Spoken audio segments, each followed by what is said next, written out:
10 minutes. Please take your seats. Ladies and gentlemen, our program will begin in promptly 5 minutes. Please take your seats.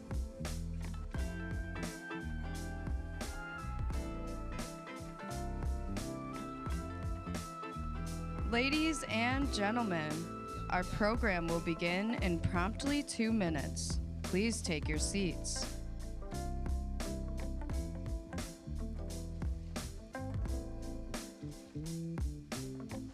Ladies and gentlemen, please welcome 43 North Board Emeritus and 43 North Foundation Board Chairman, Bill Maggio.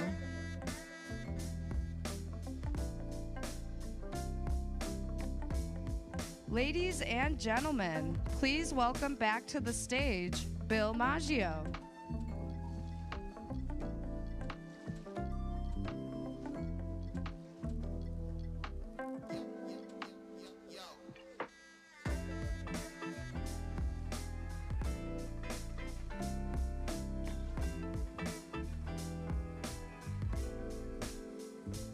Ladies and gentlemen, please welcome 43 North Board Emeritus and 43 North Foundation Board Chairman, Bill Maggio. Ladies and gentlemen, please welcome 43 North.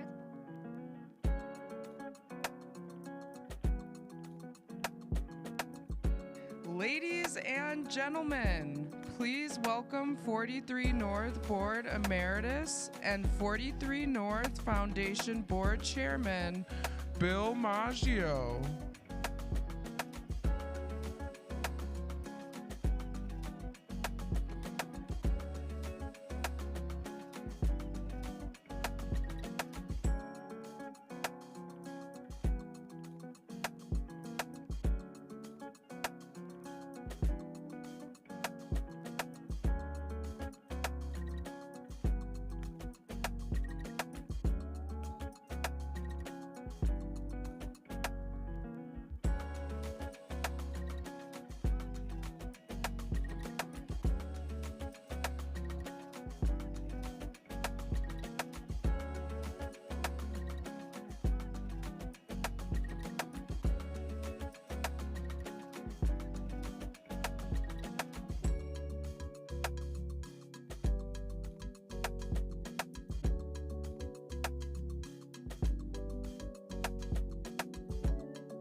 A few words. What?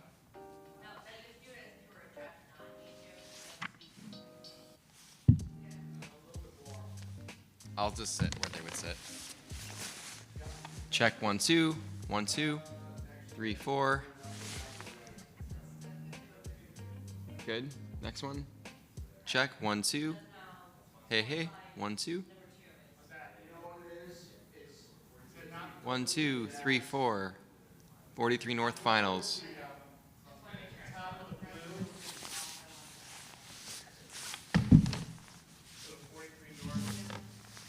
Check, check. 1, 2. 1, 2. Hey, hey. 1, 2.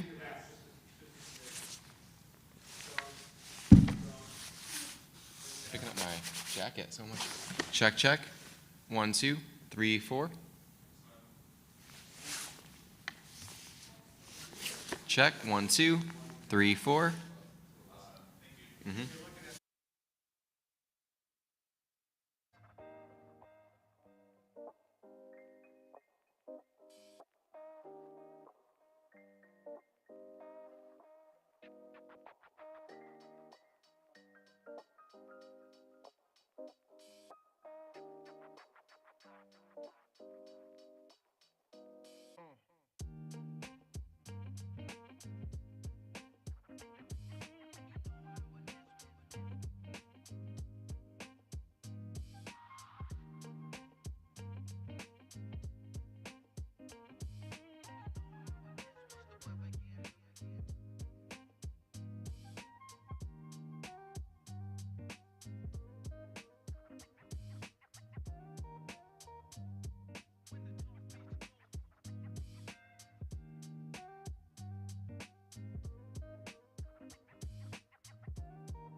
Test, test, test, test, test.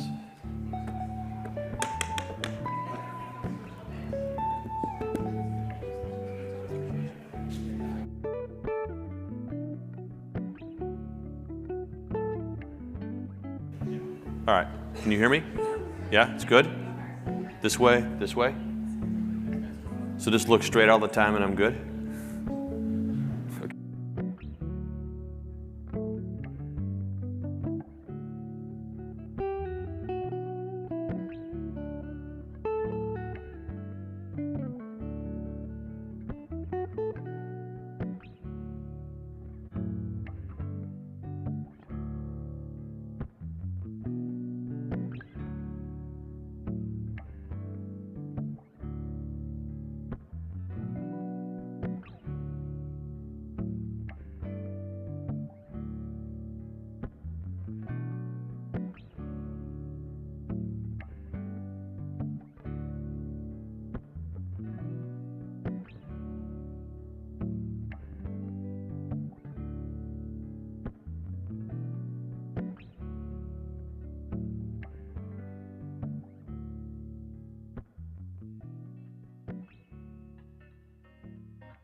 Ladies and gentlemen, our program will begin in promptly 10 minutes. Please take your seats.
Ladies and gentlemen, our program will begin in promptly 5 minutes.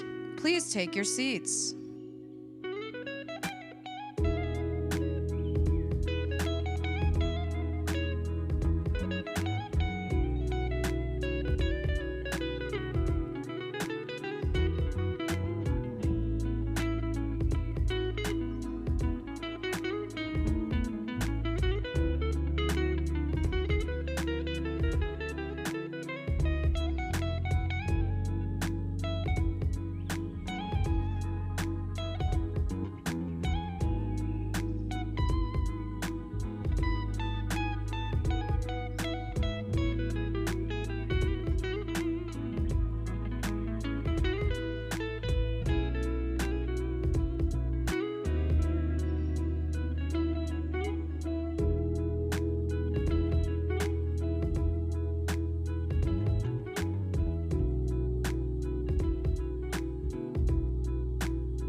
Ladies and gentlemen, please welcome 43 North Board Emeritus and 43 North Foundation Board Chairman, Bill Maggio.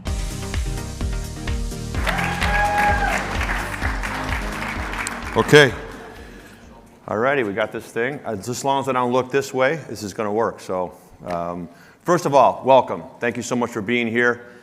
You know, Colleen, Mike, I can't believe it's 9 years, right? 9 years we've been doing this. It's unbelievable to me. So on behalf of our board chairman, Michael Whistler, our outstanding president, Colleen Heidinger, and the entire 43 North team, welcome.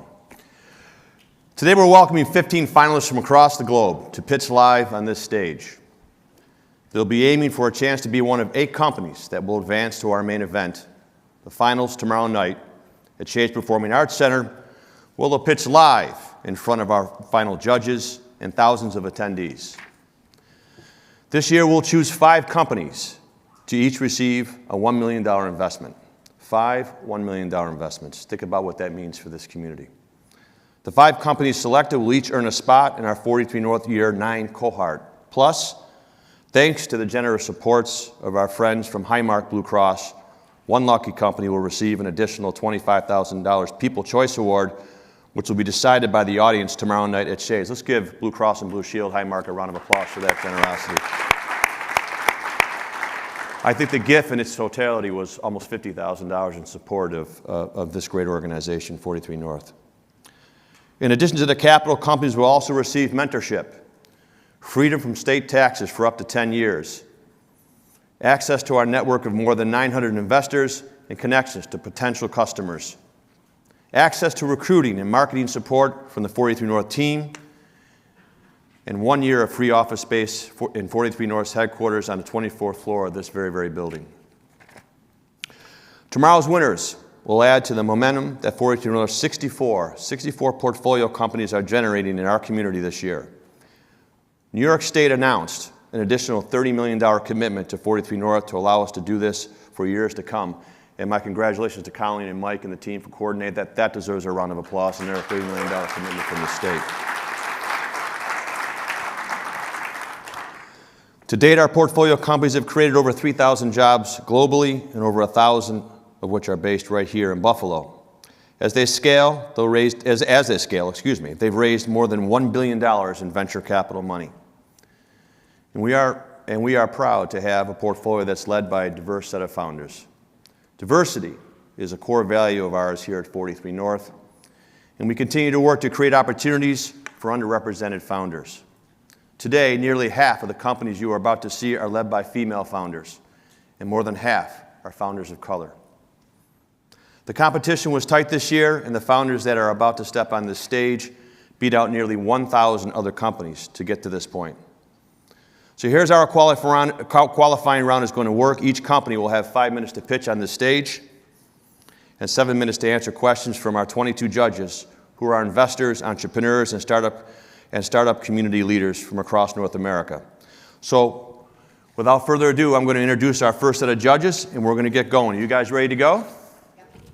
Come on, you got to do better than that, or I'm going to stand here. Okay. So let's welcome our first set of judges. I believe they're seated already. Adi, AAA. Come on, guys. All right. David Bovenzi. Teresa Mazzullo. And last but not least, Lauren Usher.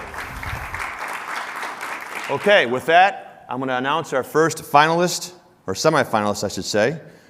Please welcome Transship, and the presenter is Amit Hasak.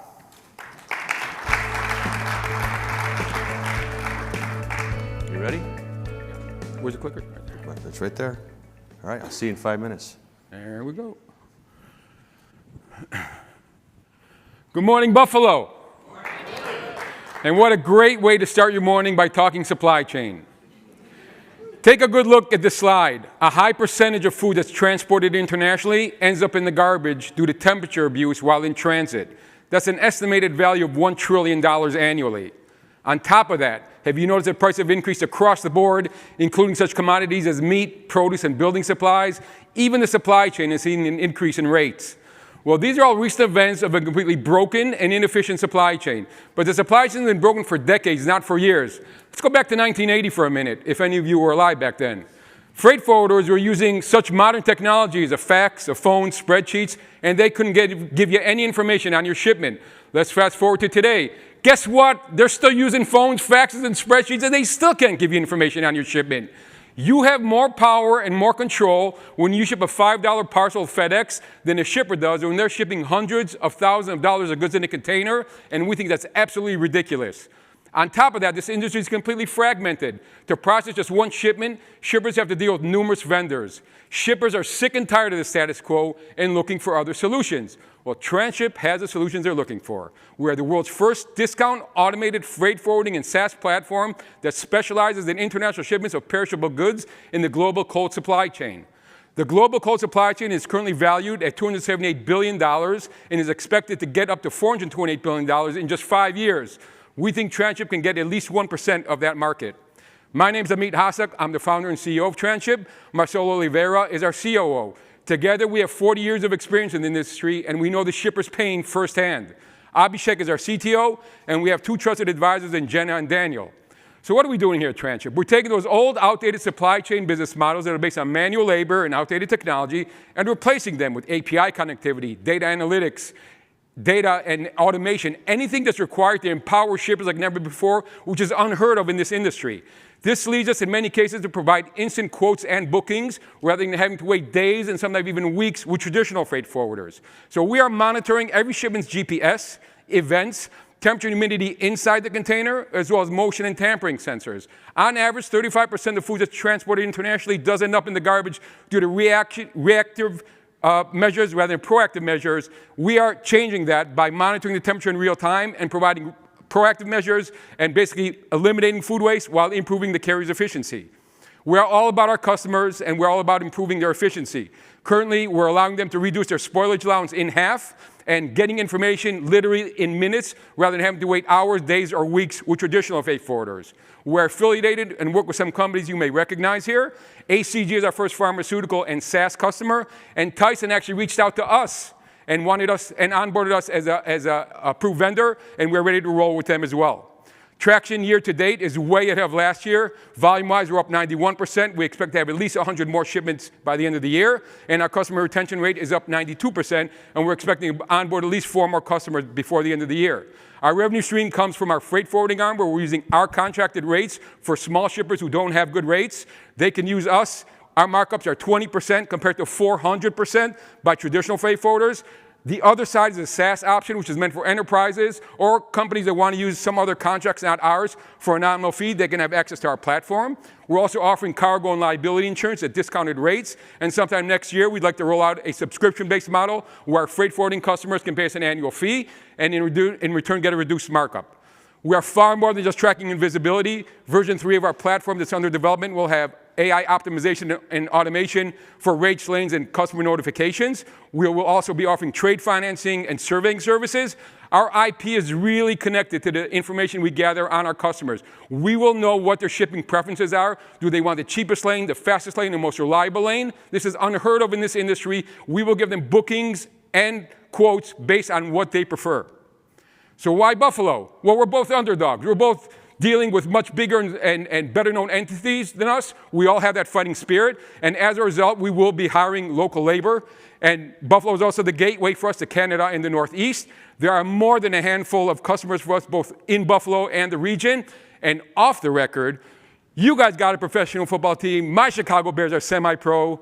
And secondly, Marcelo has never seen snow, and I would love to throw a snowball at him. Transship is automating the supply chain and empowering shippers like never before. Thank you very much.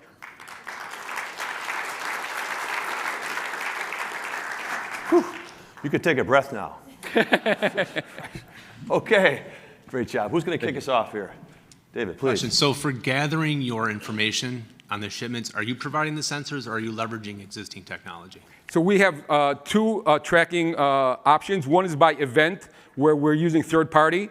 that basically gives you from the moment the container has been pulled from the yard or from the port until it reaches the final destination. You'll have every event knowing when it's been returned to the port or the rail, when it's been unloaded, offloaded, any delays, project the actual ETAs. That's one. And on the other end, there's a device that we use that looks like a cell phone that we send to the loading facility. All they got to do is press a green button to activate it, put it in the container, shut the doors, and we get the temperature, humidity, tracking, everything you need from there. So this is going to be a two-parter. So in 2021, you guys did about 2022 to 715,000, correct? And then this year you're on track to do about 800K.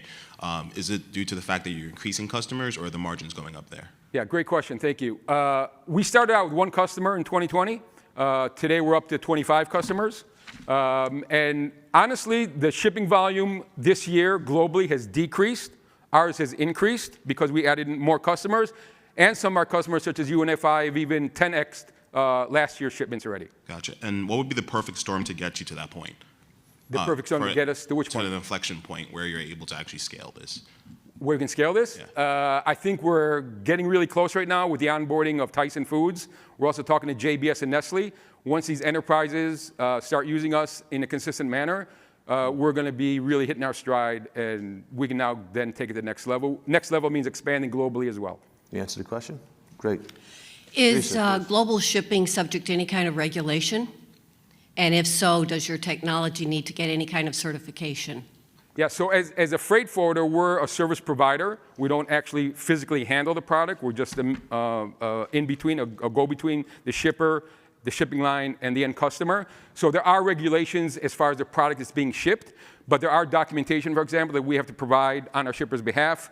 So there are things, but our technology is not regulated. It's not something that we're not doing anything illegal by what we're doing. We're actually just providing and empowering shippers with the data, with the knowledge and technology. So with the geopolitical situation now, there's a lot of backlog at the ports. Does your technology address that and help the shippers in any way? Yeah, that's a great question. The backlog today is nothing compared to what it was a few years back in the heart of the COVID pandemic. We actually do monitor that, and we can tell our customers if there's a delay or how many ships are ahead of them in the port. This is extremely valuable for our customers because now they can tell their customers that there's going to be a delay and everybody can coordinate their inventory accordingly.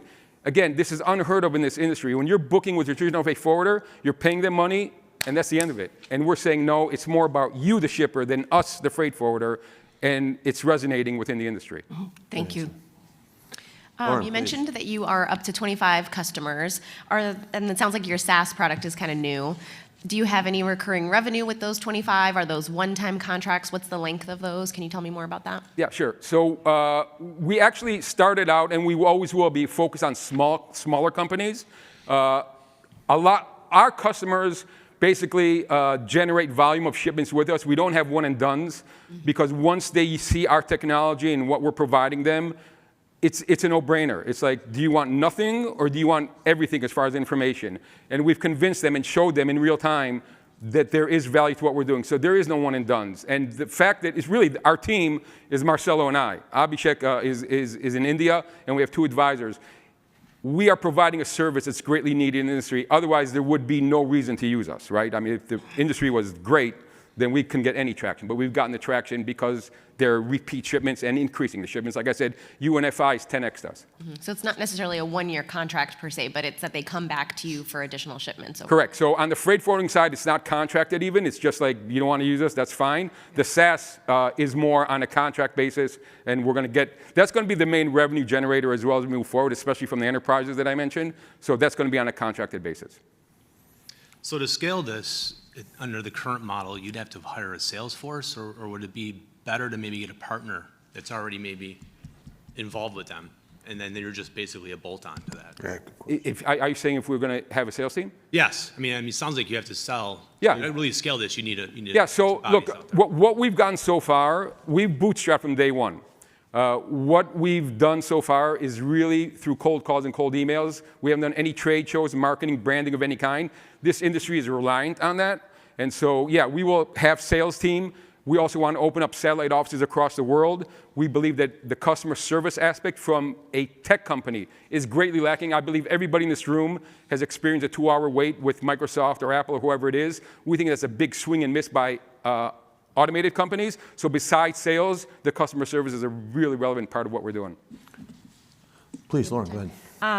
So you talked about the approved vendor process. What's the time frame from when you're approved to when you're actually doing the thing? I believe that Tyson will be shipping with us in the next week or two.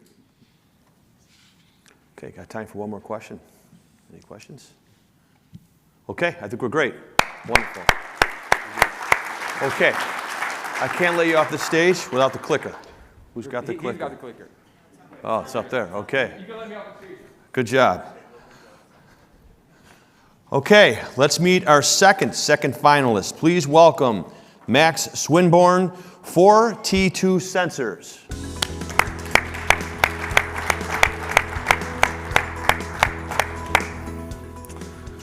Hey there. I only got one name here. So it's Max and Sam. Okay, got it. Yeah, so I'm doing the presenting. Good luck, guys. Thank you. So good morning, everybody. My name's Max Swinburne. I'm the CEO of 42 Sensors, and I'm here to talk about a disruptive sensor technology which we're addressing a $15.5 billion problem within the food and beverage industry. So what's the problem? Well, worldwide, there are 42,000 factories, and every day they stop production to clean the factories. Now, they clean the factories to swap brands, routine cleaning, but the process is dumb, right? So just consider your washing machine. The washing machine has no idea how dirty the clothes are or when the clothes are actually clean, so it just runs on a timer. And this is exactly the same as it is in industry. So, what's the net effect of this? Well, last year, industry wasted 53 billion litres of water and lost 67 billion litres of profit.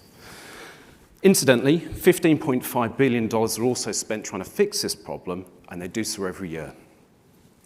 So radical new change is needed, right? And that's where we come in. We've invented a patented new technology that's completely disruptive. So think X-rays, MRI, ultrasounds.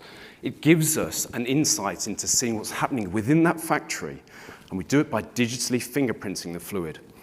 It's about 100 times better than the existing technology, and what we've created is a dynamic system that can adapt to that cleaning process and replace the dumb timer. It means a perfect clean every time. So we've installed the sensors in multinationals already, Diageo being one of them. They're in Guinness and Smirnoff, and also one of the world's largest soft drinks factories. And for those guys, the results have been unbelievable. In one factory, we've saved 10 million litres of water, 210 megawatts of energy, and most important, that's $8 million of profit we give that factory back. And that's just one factory out of the 42,000 that's available to us. So how about the business model? How do we actually generate money? Well, first of all, we install the sensors and we do an audit and we diagnose. We tell the customer exactly what's wrong with his process, how much water, how much energy, how much profits it's losing. And then we turn on to a recurring model where the sensors are used to dynamically control the system and replace that timer. So for us, for one factory, that means $3.8 million of lifetime value on one factory. So we've been selling directly from the UK so far. Last year we made about $450,000, and we follow this trajectory, get to about 20 million. But the opportunity is much, much larger than we can possibly do directly. So we need help in sales, installing the sensors, and maintaining them. We need channel partners. We've onboarded 2 channel partners so far, and these guys will add rocket fuel to our business plan. It will catapult us to a $50 million business within the next 5 years. But that's just the start, right? So we're talking about food and beverage, pharma, wine, oil and gas, desalination, and dairy, also similar applications where we can apply this technology. In terms of the team, I employed our new chairman, who will be based in Europe to look at Europe operations. He's from Schneider Electric. He personally had a responsibility in the food and beverage market for $1.3 billion. Our CTO is a guy called Alex Smith. He's from Oxford University, PhD, and specializes in sensor technology. And me, I'm an aerospace engineer who turned commercial, selling high-value items, into industry. There's Sam Scutts, our COO, and also Young Dao, our automation lead. We've also got 5 directors who have come from relevant industries, and all of them have either sold or been a founder in a small business after their career. So that brings me back to why Buffalo. Why would I come halfway around the world for this? Really simple. USA has got the largest food and beverage marketplace in the world. And within 500 miles of this, there are 4,000 large drinks factories. So that constitutes 10% of the globe's food and drink manufacture, 500 miles from here. You guys have also got an amazing education system. There's 3,800 graduates who come from 4 amazing technical colleges just around the corner. And in fact, we're so keen on doing this, we're actually quoting out right now parts made in Buffalo from the amazing chain of subcontractors you have here. So final slide, imagine that. An American product made right here in Buffalo. Thank you very much.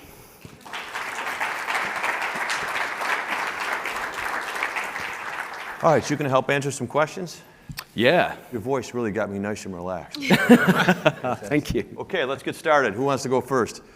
Okay, Teresa. Nice presentation. I like ma'am. this. It Thank you. has huge potential. So with that being said, please talk to me about your sales path and how you're going to scale. Your path to scale is probably the better way to phrase this.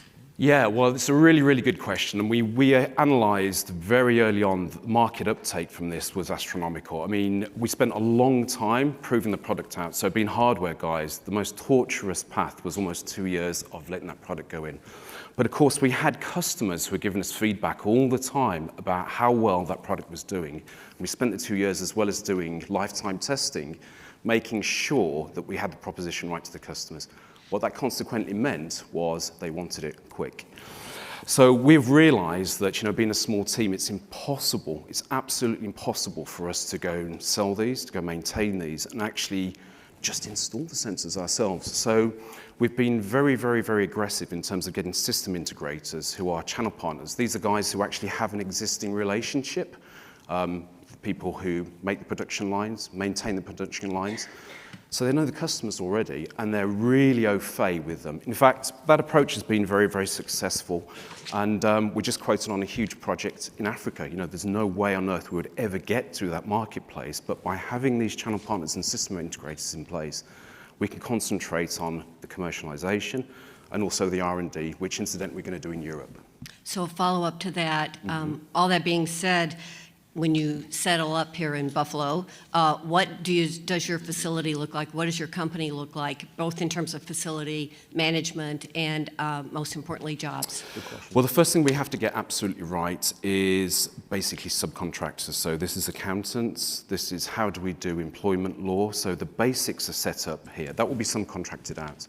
The next most key thing is going to be key personnel. In fact, I'm doing all the talking here. Sam, do you want to have a go at this? Yeah, so something that we had in the UK is we're based right around the corner from Birmingham University. I myself was sponsored through my master's by 42 Sensors. So it's something that we think is massively key, is having that relationship with local universities. I mean, it's a sort of credit to Max that I've been given the opportunity to rise to the position I am now. And it's really just representative of what we're like at 42 Sensors. So we really like growing people, and you've got the people here to grow. David. So I'm not sure how you came up with your pricing, but it seems like you're saving these companies a lot of money. Indeed. Is it something where you install the sensors and charge more per month, or have you thought about that? Yeah, what we've found, we actually approach the customers with a percentage on their savings, and people are very, very unclear with that. People don't like it. The purchasing department said, well, what happens in 2 years' time when the savings aren't where they need to be? And when you're budgeting for things like this, they want a very good handle on the OPEX. So we actually looked at 8 production lines that we've installed on from different applications, from soft drinks to hard liquor to beer, and said, this is round about the savings a customer will make, and we've put the pricing around that. So we've got enough data. We've done, it's going to be almost 2 years worth of field data in different applications to get a very good handle on what the product will command. But more importantly, it's as a value proposition to the customer, right? So this is all about how much are they making and is our pricing reasonable against it? And it is. The pushback's not much pushback now? No. And if you wish to go through some of the models, we can do so later. Great. Lauren, please. Can you talk a little bit more about which components are patented, and then how does that impact how you're working with the customer? Can they use their own sensors? Tell me more about that. It's a wonderful question, actually. I'm glad you've asked it. So the patents that we have, they're now filed worldwide and actually being granted in the USA, Hong Kong, Europe, and I think China as well. So the patents are actually clear. The core technology is actually about noise reduction. So what we actually do is take a bad signal and make it good, and take an amazing signal and make it unbelievably good, hence the sensitivity of the system itself. So we can actually apply that to many systems, and the way the patents have been written is about that technique of noise cancellation. So the sensor body itself, this is why I sort of started talking about the pharma and the oil and gas industries. We can basically take our circuit board and put it onto a different platform and then move forward after that. But the thing is, I can get really excited about this. I'm an engineer, right? But I've just got to focus on getting this done in terms of the food and beverage. Adi. How many current factories are you working with? So factories, we are around about 10 production lines. 8 production lines so far. We're quoting out right now on another 70. Okay, and in North America alone, how many are there in your target market? Most of it's in North America, actually. Okay. Most of it's in North America. Hence why we need to be here. Therese, we got time for, we got time for one. Please, go ahead. What's your exit strategy? It's a good question. We have been contacted by a very, very, very large corporate who wants to license the technology. But there is also an interesting angle on this, that we're also a sales amplifier. So, people talk about enterprise software, but ultimately that comes into data in, data out. We're unique in the field because we actually give a potential buyer an amazing insight to sell his enterprise on top of. And that's where we're looking to go. We're looking to partner with some of the bigger people who are looking to sell enterprise for a lot of money. And we can help their sales function because we can drive their data better than anyone else. Thank you. Any other questions? One more. Adi, we got time for one more, please. In terms of are you guys doing assembly here, or? Absolutely, yeah. I mean, it makes no sense to us at all to go and make stuff, assemble it over in Europe and ship it over here. Brexit did us no favors at all. So what we want to do, in fact, like I said in the presentation, we've had a really good look through the Invest Buffalo Niagara guys at the manufacturing base here in Buffalo, and it's perfect. They do exactly what we need to. The guys from Moog, they're making round things, for actuations for aircraft controls. It's exactly what we need, So the plan is to manufacture, assemble, test from here, from Buffalo. We'll have to end it there. Great job, judges. Great job, guys.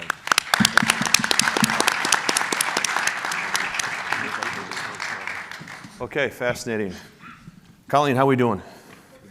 Okay, good. We're on time. Our third semifinalist, her company is called Stepwise. Please welcome to the stage, Jane Chen.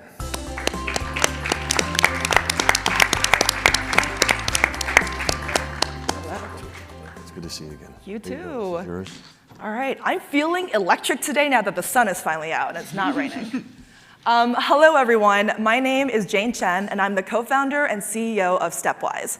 I'm here to tell you how Stepwise can help you take control over your electrification journey. And we do this by helping you save money as you transition to that sustainable future, specifically by saving you money on the costly electric infrastructure upgrades. Now, this is important because New York State has one of the most aggressive climate acts in the country. But it also has one of the oldest housing stocks in the country. So that means in New York State alone, it's going to cost $11 billion just to upgrade residential electric infrastructure. And that number is magnitudes higher when you add in the rest of the country and the rest of the world. So how does this play out maybe for you? Assuming you're in the market, let's say, for an electric vehicle, what you might do is you'll get an EV charger for about $600. You'll then call an electrician to give you a quote for an installation, and it's typically another $1,000 or so. But if you live in an older house, as many of us do here, built before the 1980s, you may also need to upgrade your electric panel. And that's a whopping $5,000. And the problem here is you don't even need this panel upgrade. The truth is we're overspending, we're overbuilding, and instead we should be optimizing what we already have. And so this is where Stepwise comes in. We are a hardware and software solution that can optimize your existing electric panel so that you don't need to spend money that you don't need. And we're a fraction of the cost at $1,000. So let me illustrate how this might work. So let's think about a high usage energy scenario in your house. Let's say you are using your AC, you're turning on your water heater, you're cooking on your stove, and you plug in your car. Well, in this scenario, it's very easy to go over the safe limits of your panel, and this is what would cause your breakers to trip and what would trigger that upgrade. Now, with the Stepwise, what we do is we're the solution that can manage and optimize the usage of electricity to your appliances, starting with the most flexible device, the EV charger. And once we turn on in this scenario, we can modulate your charger down so that you stay within the safe limits of your panel. And this is how we're able to avoid that cost upfront. And I'm excited to announce that we have a patent pending for this device, and it will be converting in January of 2024. What I'm excited to share is that we've already deployed a handful of pilots in homes and have substantiated great results.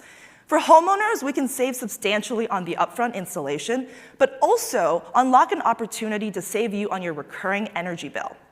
For electricians, it also helps them to make more and to build better businesses. So talk about a win-win-win scenario. Go Bills!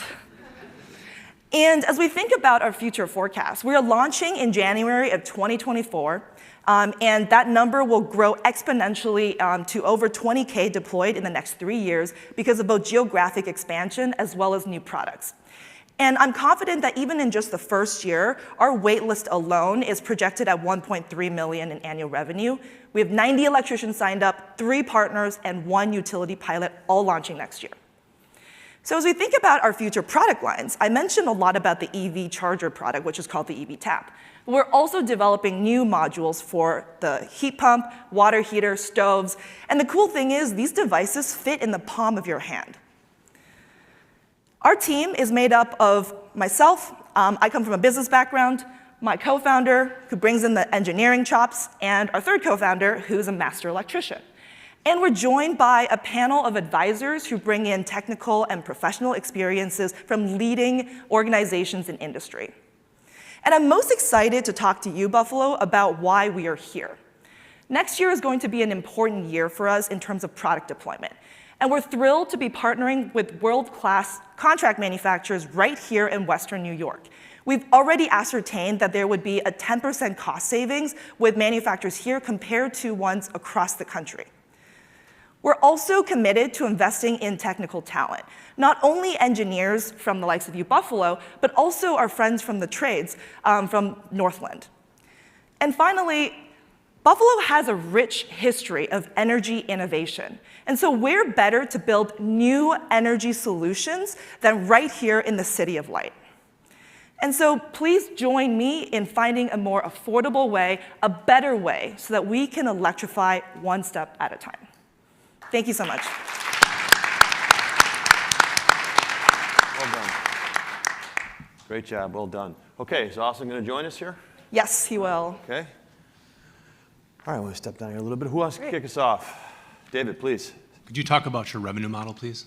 Yes, so in terms of revenue, we have hardware sales up front. The devices will retail for about $800 per unit. And we also anticipate recurring revenue in 2 ways. One, from our utility partners, because what we offer is a way for them to manage and optimize the grid. And secondly, as we grow even further, we see opportunities to work with insurance companies, both around the data and the access that would be able to allow them to create better product offerings. What's the margin on the device right now? The margin on the device, I can actually show you a good visual of how we think about the sales value chain. Because what we do is actually give a portion of our margins to the electricians. And for the hardware itself, if we worked with contract manufacturers in Buffalo, we would be able to achieve about 60% in just the first year alone. That would go up to potentially 80% or more. Therese? So what if somebody's already out of like load center capacity? They have no more space. What does this do? Yeah, so thank you for that question. The way you can think about this is it's almost like the area under the curve. It's thinking about your usage over a period of time. And so I think what you're getting at is like, is this just a temporary solution? Do you eventually have to, upgrade because you're running out of space? Is that the right interpretation? Yep. And that's a good question, because the way we would almost think about it is not an absolute, do I upgrade or do I use the stepwise?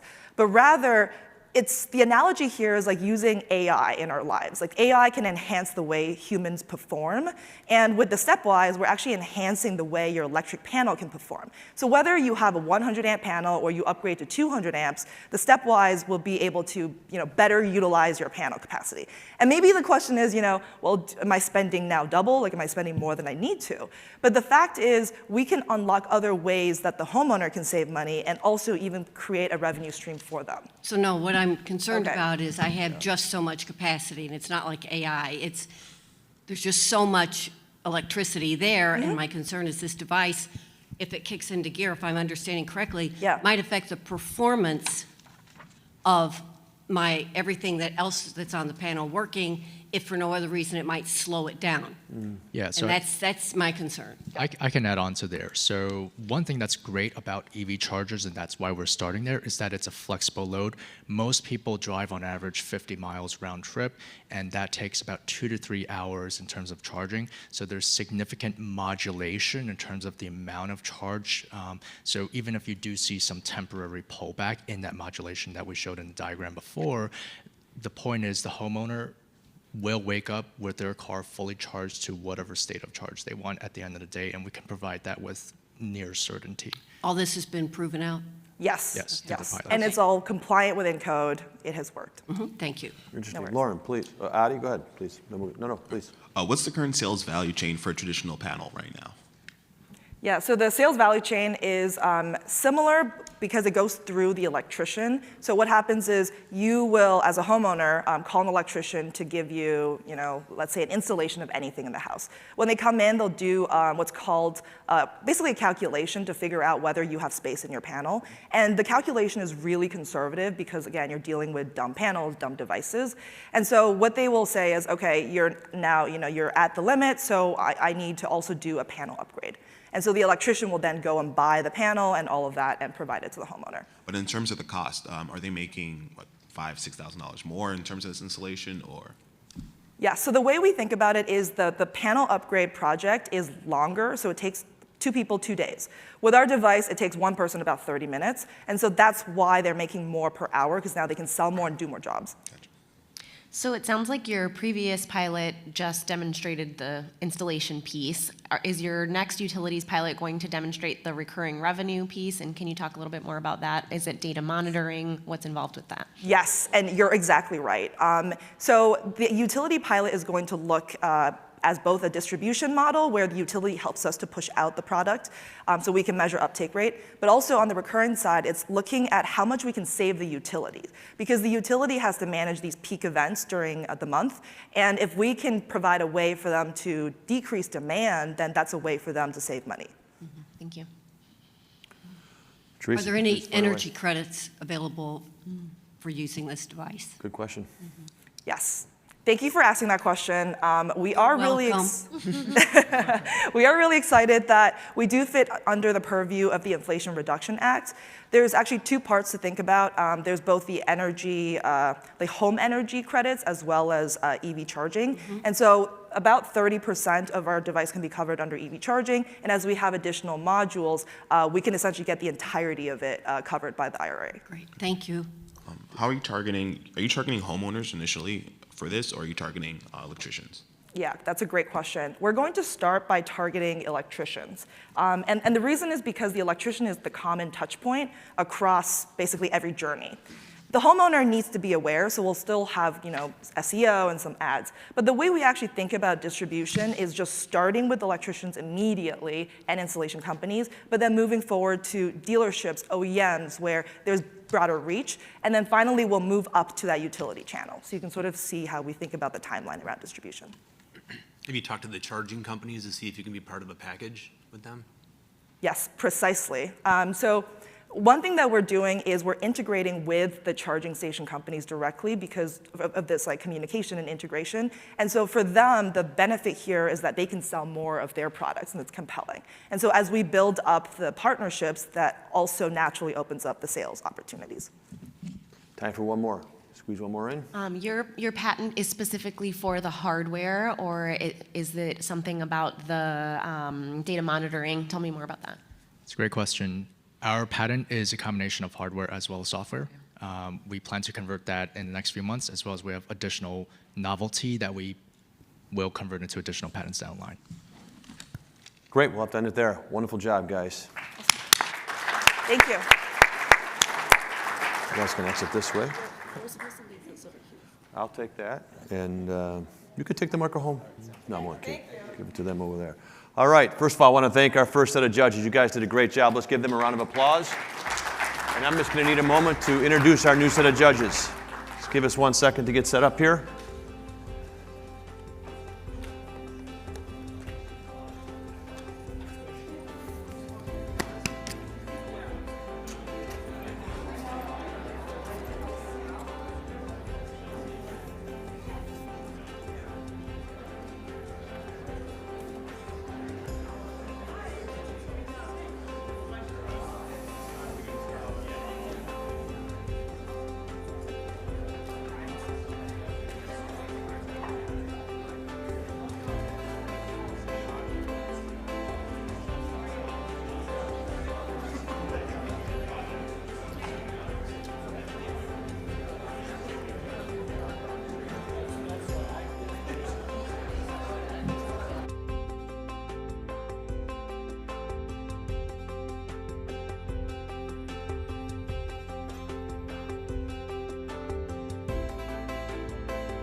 You ready to go, judges?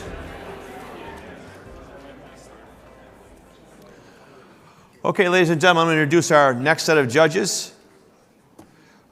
Please welcome from Motley Fool, Maggie Dorn. From Springtime Ventures, Matt Bloomstead. From Black Ops Venture, Antonia Dean.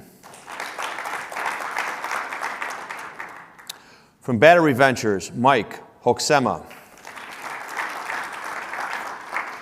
And last but not least, from Morgan Stanley, Alice Vilma.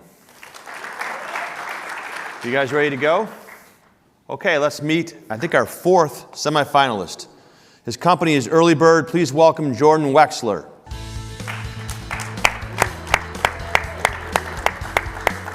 How you doing? This guy can't decide he's a Giants fan or a Jets fan. Here you go, buddy. Now a Bills fan. Good luck.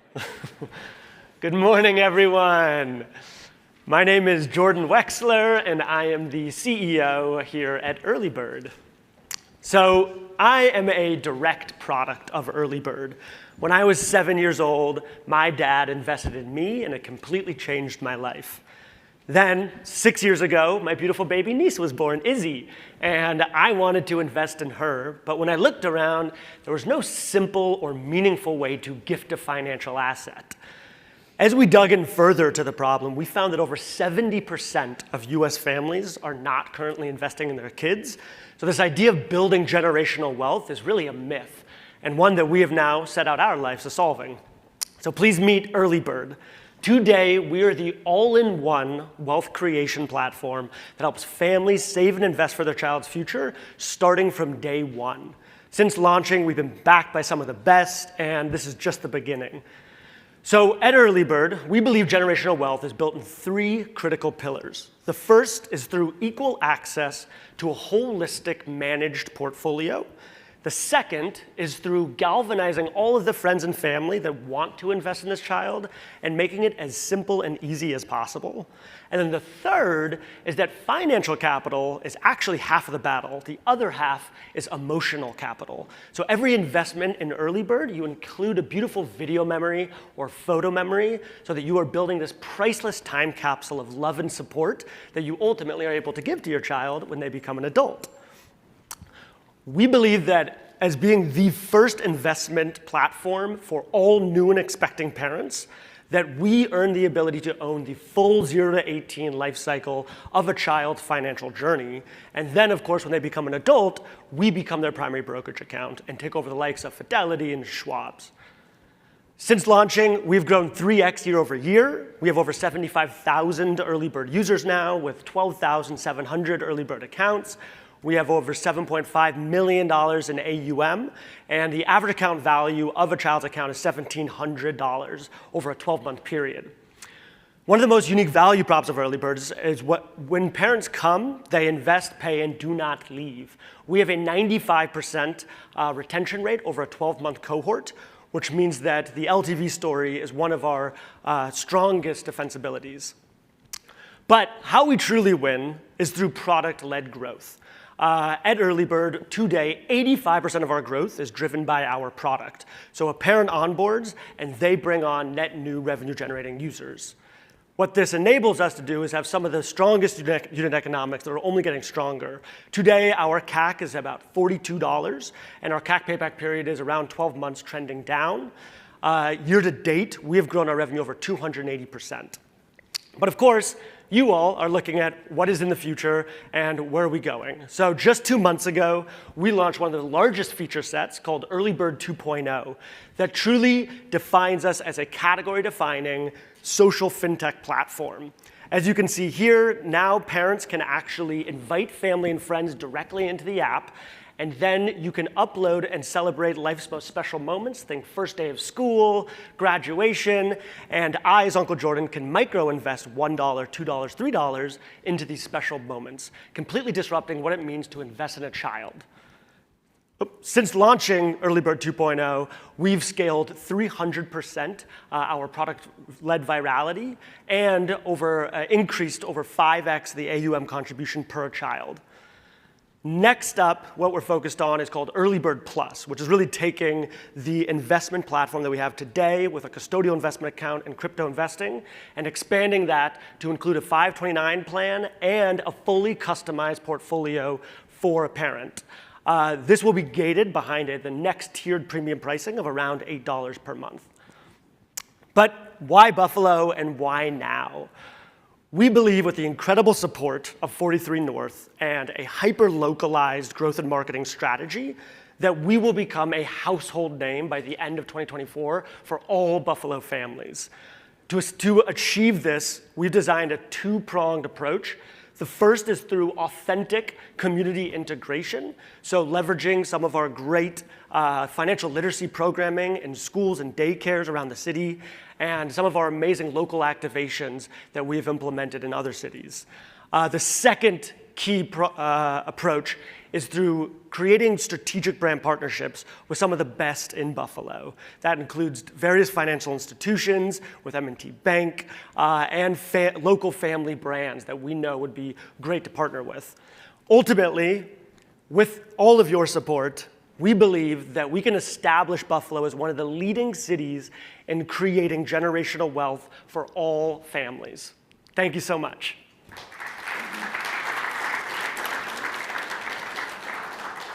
Great job, Jordan. Okay, who's going to kick us off here? Thanks so much, Please, Jordan, yes. For your presentation. Can you talk a little bit about competition, particularly in this space? I think you have 2 relatively large competitors that are focused exactly where you are, but also with respect to other wealth management institutions and people trying to get this business. Yeah, so we actually have been around now for 4 years. And we What truly differentiates us is that we are hyper-focused on new and expecting parents. So we are actually the leading brand right now in that space.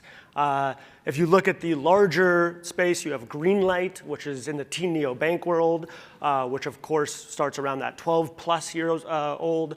When we are really focused on 0 to 5. So owning that demographic, that's what I showed on the larger vision of that starting place. We actually even start before that with baby funds, so expecting parents can launch accounts, and then of course grow into the full investment service offering of Early Bird. As far as larger financial institutions like the Fidelities and Schwabs, we've been able to scale because of our hyper focus with new and expecting parents and creating that user journey specifically for them. The entirety of what we're defining as community-based investing, so really being able to bring together all your friends and family into a platform, which none of those can do. And then, of course, the power of emotional capital and really being able to build this time capsule for your child has shown to be plenty of value to choose us over a Fidelity or Schwab. Thank you. Please, go ahead. Can you talk to us a little bit about your acquisition strategy and what you're implementing that is making that $42 per customer come down? So that our strategy, and the only way you win in B2C fintech today is through product-led virality. So K-factor is everything for us. How many parents does one parent onboarded bring onto our platform? Right now, our Q1 cohort is trending to almost 2 parents now. So basically a parent onboards and they create their nest, so they send on average 5 to 7 invites of family members and friends. We convert right now about 70% of those users. Those users now are revenue generating users because they're contributing on the platform. And then of those, we are targeting about 1 to be a parent themselves to convert. So that's one channel. The other is gifting. So on Early Bird, on average, a parent sends about 1 gift a year to a net new user. And so, of course, converting now, people that don't have Early Bird, sending this as the best gift to give on a birthday or holidays. And so all of those network effects are what plays into the only way you win the space, because paid CAC is expensive. That's it in B2C fintech. So we now can offset that with our blended CAC to get to that $42. Top of funnel, though, the way that we're driving most of our growth is through strategic brand partnerships. So we have partnerships with Babylist and What to Expect, which touch 95% of new and expecting parents. We're the go-to cash fund on the baby registry product of Babylist, and with What to Expect, we're their go-to financial provider for all their content. Mike, Maggie? Mike, please. This is great. Thank you. Thank you. Do you think the problem is not having a place to invest, or that most Americans don't have the capital to actually invest in their children or associated children? Yeah, so what we've found is that we are riding the wave of the retail investor. I think everyone in the US, at least today, knows they should be investing. Now, how do you invest is the big question, right? That's why traditional financial institutions that have been around for hundreds of years have not ever catered to the everyday American family. And creating that experience, that onboarding, that touch points of education to help someone go through the process to launch these accounts, and that's what we've really invested in. For us, the average monthly recurring investment is about $98. So the affordability for all families is there, and the big thing is that we cater to the everyday American family. So our average household annual income is about $75,000 to $150,000. So we're not seeing that this is not something that parents want to be doing. They do want to. It's how do they do it, and that's where Early Bird comes in. Maggie, please. Thank you. Great product. I love what you're doing, and it's a big problem, big opportunity. You've raised a lot of money from a lot of great investors. Congratulations. That's very hard to do. So, here you are in your journey. Can you share a little bit about the revenue year to date, and now with the introduction of Early Bird 2.0 and the upcoming release of Early Bird Plus, where you anticipate revenue in the next 12 months? Absolutely. So we, to date, as I mentioned, have grown revenue 280% year to date. We are at about 16K MRR, expecting to be about 45,000 by the end of the year, 45K MRR. End of 2024, our expectation is to be at about that 180 to 200K MRR mark. And sorry, what was your first, about investors? No, I was just acknowledging that you raised from a lot of great investors. Yeah. Thank you. I'll ask one. It's Please, kind of go a ahead, Mike. fun question about the Matt, business. my So fault. you have, it looks like, if these numbers are correct, you've spent roughly $6 million on the business to get to this revenue number. What are your biggest learnings? I'm assuming you've learned a lot. Yes, we have learned definitely a lot. It's been 4 years. I think that the largest learning for us was really understanding the power of these network effects and the conversion funnel optimization, right? I mean, it's not easy to do. It's really complicated to create a product where the shareability makes sense, the continuity of both the financial product and the emotional capital product come together really well. That's been a big learning. That was a lot of Early Bird 2.0. And then really making sure that, that the flywheel is in effect. Because if it's not, this business doesn't, it's just impossible in B2C fintech today. You can't be spending $150 to acquire a user with a CAC payback period of over 30 months. Because, we're a subscription fee, so we're $295 for a single child, $495 for a family, unlimited family plan. And so the unit economics just don't make sense. But over the last 2 years of learning, because we started with gifting as like the go-to, but that was too limited. It didn't really give us the numbers that we needed on those flywheel effects. And that was the evolution of Early Bird 2.0. We have to end it there. Great job. Thank you. Thank you. Thanks, brother. Talk to you soon. All right, that was wonderful. Thank you. All right, I think this is our fifth. Can't believe we're moving along here. His company is Credit Academy. Ladies and gentlemen, please welcome Evan Lehart. Sorry, my friend. How you doing? Here's your clicker. Thank you, sir. Good job, buddy. Hello. So I'm here today to talk to you all about the most dangerous weapon in our country, and most of you all are carrying it in your wallet right now. Your credit cards. Hi, I'm Evan Lehart, founder and CEO of Credit Academy. Now, growing up as a young adult, I struggled with credit. I was that kid, turned 18, got a credit card right away, and immediately maxed it out. And as I got older, I realized that I wasn't alone with those struggles. There's over 90 million adult Americans who are considered credit challenged. And for the first time in US history, credit card debt has surpassed $1 trillion. The biggest problem with credit is that we don't discuss it until it's too late, and companies wait way too long to engage with these users. And when it comes to Gen Alpha, the follow-up to Gen Z, they're projected to have the greatest spending power in history, over $500 billion. So to make sure that we leave upcoming generations in good hands, we focused on products to help companies address the problem before it becomes an issue. And with research showing that financial habits are formed as early as 7 years old, that led us to launch Kiddie Credit, a tool for companies to help parents educate kids under 12 about credit through tasks. So think of a missed chore like a missed payment, and based off their performance, they'd receive a credit score. We charge companies for access to our orgs platform, where they can interact directly with these families and unlock a learning journey of over 250 hours of content that meets multiple national financial literacy standards. And additionally, we partnered with Equifax to offer their family plan on the platform. But we didn't stop there. The number one question we got from the companies that work with us and the families using the app was, well, what happens when these kids outgrow your product? And that led us to expand into introducing Credit Academy, where we're launching the world's first credit card experience for the next generation that places an emphasis on education over spend. And we say the world's first because we intend to be an introductory experience for somebody who's 15 years old and is an authorized user, or someone who's 28 migrating to the US for the first time and has no experience with credit at all. And the way it works is simple. User signs up, it's a secured credit card, funds go into a high-yield savings account so they get to build savings and credit simultaneously. But most importantly, we're incorporating an AI-based learning journey that allows users to earn rewards not just based off of how much they spend, but how much they learn in the process. And I'll let our head of education explain more about our methodology in the Q&A. We charge companies, we white label the card product for them and charge them a flat implementation fee and monthly minimums. And smaller financial institutions have been our initial go-to-market, and we have a credit union currently under contract. And we've taken a B2B2C approach here, and we did that deliberately for 3 reasons. 1, lower acquisition cost. 2, better adoption rates.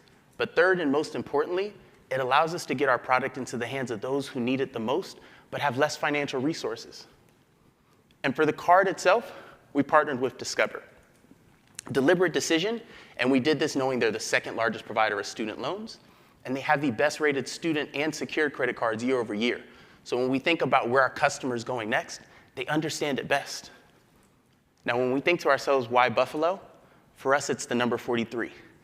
Not just because of the wonderful 43North program, but because of the $43 billion commitment to improving low to moderate income households by M&T Bank, who's headquartered right here in Buffalo. We'd work with them alongside local ecosystem partners like the Exchange at Beverly Gray, which is headquartered in the East Side, where 85% of the city's Black population resides and is currently underserved. And that last point is important to note out for a little bit about myself and my background. Serial entrepreneur and co-founder of the Black Men Talk Tech Conference. And I'd bring some of those ecosystem building insights here to focus on increasing minority representation in tech within the region. Our head of education's taught financial literacy and entrepreneurship to inner city youth for over 15 years. Our CTO has a master's of science in finance, and we just brought on a founding member from Greenlight to lead our customer success efforts. We have an amazing team of advisors. To point one out, Eric Reese, author of The Lean Startup. And our revenues are projected to do close to $500K for the year.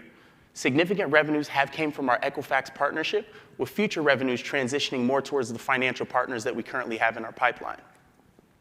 And as far as investors are concerned, we've received investment from Amazon via the Alexa Fund. We were recipients of the Google for Startups Founders Fund. And for any basketball fans in the house, we proudly count Dwayne Wade and Baron Davis as investors.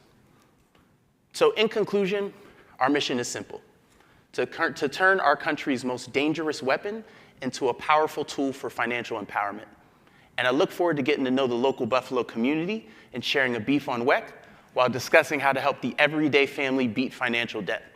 And for more on our Why Buffalo, feel free to scan the QR code here, and I'll stop there for questions.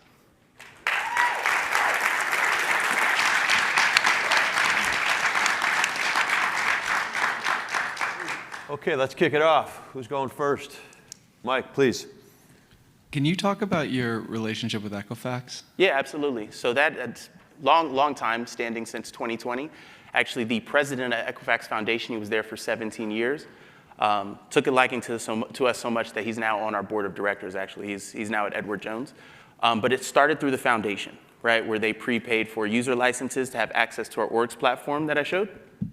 And then what it transitioned to was more on the consumer side, where now the family plan is something that we advertise on the app. Ultimate goal there, phase after that is to actually be something that's offered on the family plan when you go to their site, but looking beyond, what we ultimately want to validate is education, knowledge of credit as something that can be a new risk model, right? So it's been important for us to have that credit bureau relationship. Got it. So it's more on the pulling of credit data than furnishing of data back to the bureau? Yeah, it's not a data play for us right now. What we're trying to validate is knowledge of credit, right, and bring something new to them. Equifax, all the credit bureaus have kind of that, the original consumer is very afraid of how credit is, right? So we want to make it a little more welcoming. Thank you. Yep. Alice, please. Can you talk a little bit about your revenue model? Who's the payer here, and who's the target client with respect? So I understand the education piece, but how do you make money, and who's the right person? For sure. So credit unions is where we've really leaned in, and that's where we've gotten our initial traction, and channel partnerships have really helped us with that. We stumbled upon a use case that was really helpful for us. We found out that 60% of kids whose parents bank at credit unions end up banking elsewhere, so they really rely on products like ours to thrive. So that's really where we've been starting, and they purchased Kitty Credit previously, and also that's where we got our first Credit Academy contract as well. Who's next?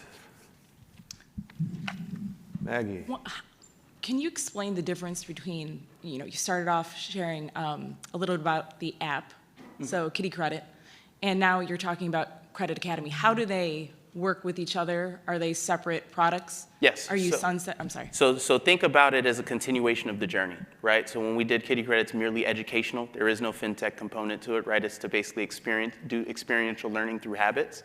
And then Credit Academy is layering on a true credit card. So it's basically 13 plus, right? Like ultimately what we're trying to do is take a proactive approach towards the product, towards the concept of credit, instead of just interacting later. And to go a little bit into like how we think about like the behaviors that we're tying into things. Mike, do you want to talk a little bit about like our educational approach and how Sure. it layers into Credit Academy? Absolutely. I'll also add that you can think of Kiddie Credit as a simulated credit environment, and then Credit Academy as a real-world credit environment. So it's the transition from younger into older.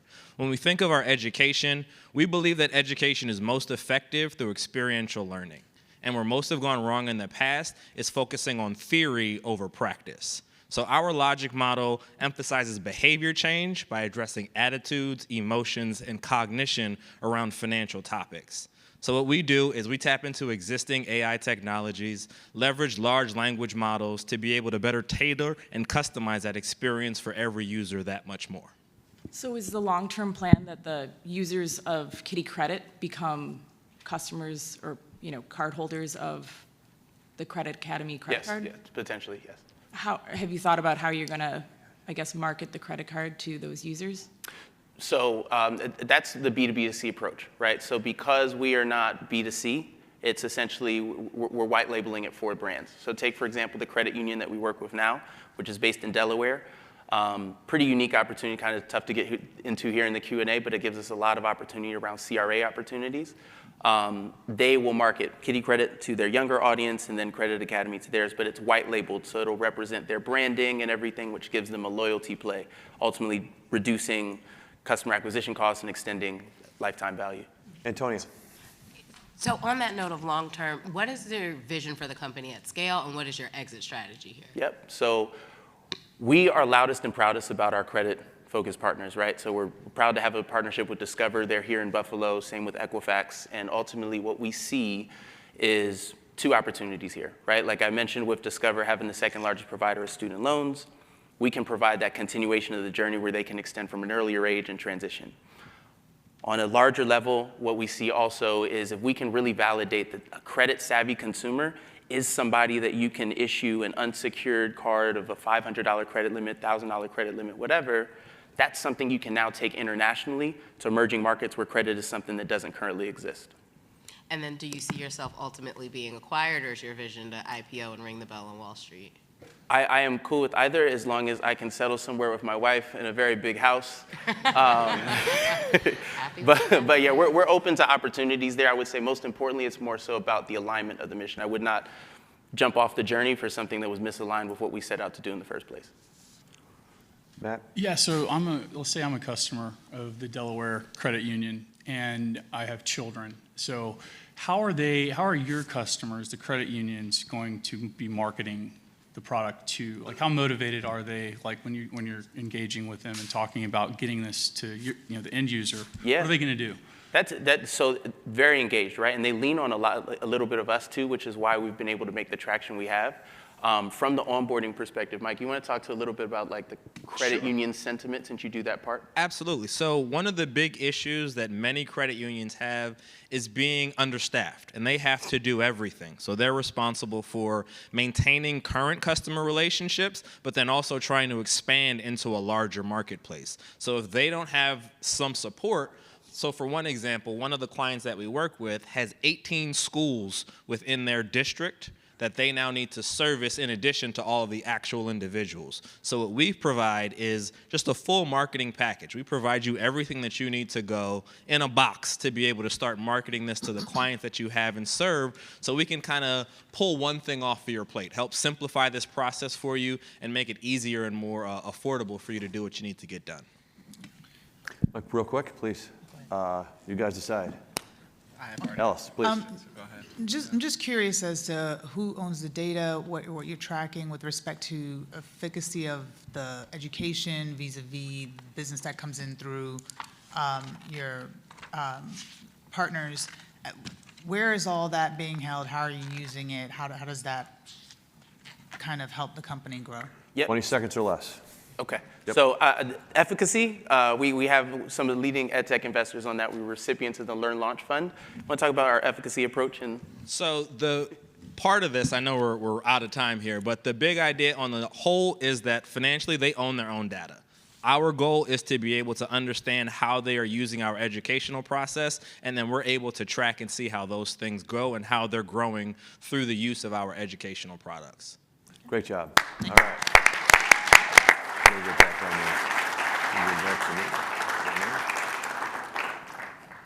you. Okay. We'll welcome our sixth semifinalist. His company is StoreCash. Please welcome Darius Relaford to the stage, please.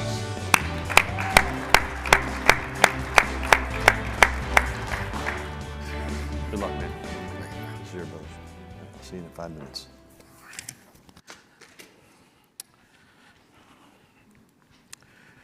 So imagine coming home one day and everything in the house is gone. My father stole everything to fund his drug addiction. And that was my start into entrepreneurship. I started my journey. And so at 12, I started my first business where I made about $4,000 that summer to help out our single mom. Then at 14, I started another business where I made about $6,000 on weekends all throughout high school. And in college, I was just fascinated by entrepreneurship. Midway through, I started another business.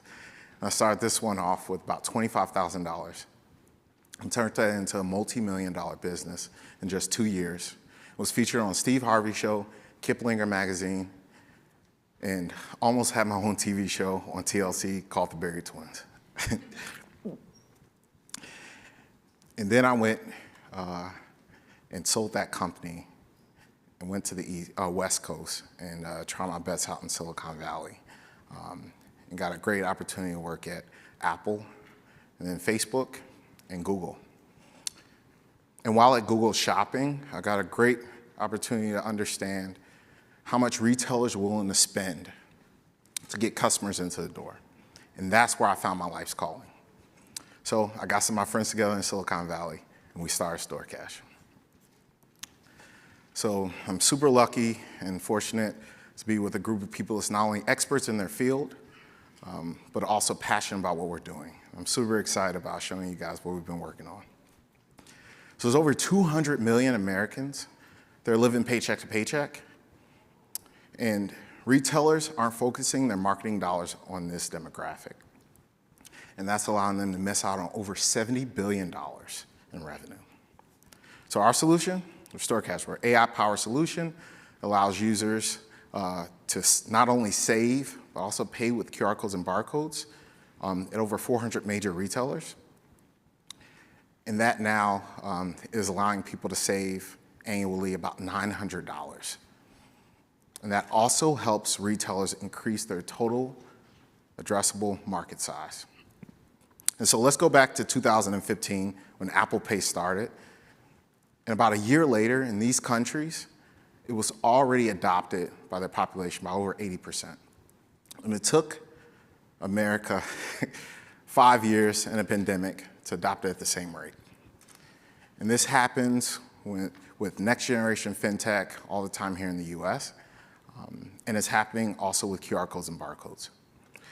So in China, India, and Thailand, QR codes and barcodes are the main way to pay.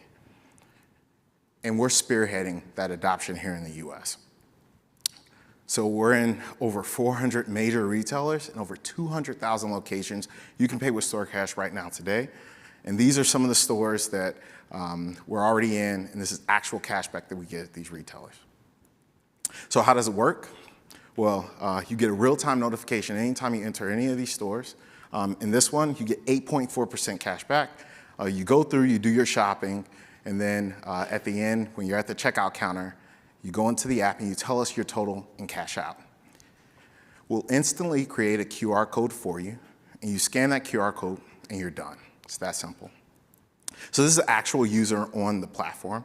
They saved over $430 in just 6 months.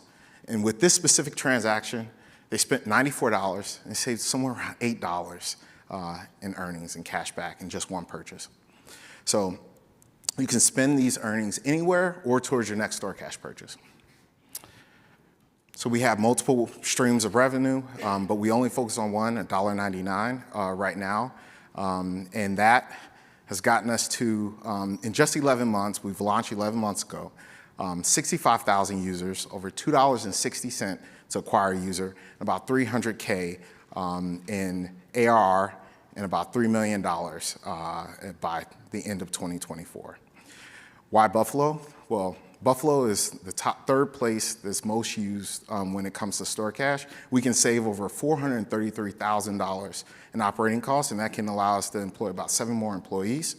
And these are some of our investors. We raised over $2.7 million. These are some of our prominent investors. And that there is store cash. We're allowing users to save about $900 annually at their favorite stores.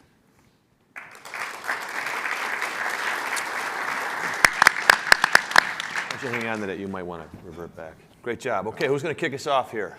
Antonia, please. Hi there. How or why is Buffalo your #3 market? Is there something unique about Buffalo, or is there something unique about your go-to-market or acquisition strategy that has made this such an entrenched market? So we focus on low income, and we've gone all across the U.S., and it's our third top place where people are already using store cash. We were really confused at first because, you know, it's up against Los Angeles and Houston, right? But that's why we actually heard about 43North.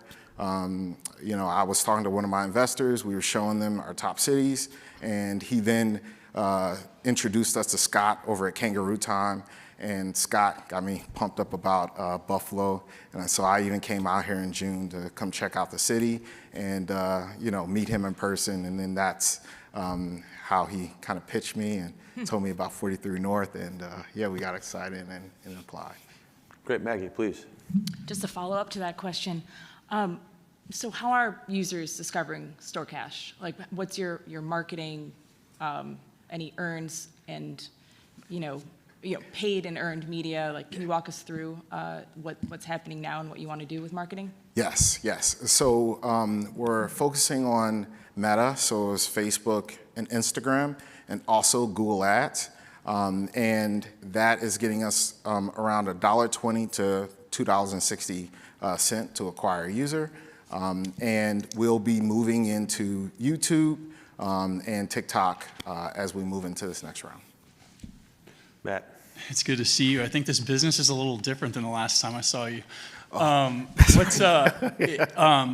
This is a partially personal question, but where do you see store cash in 5 years?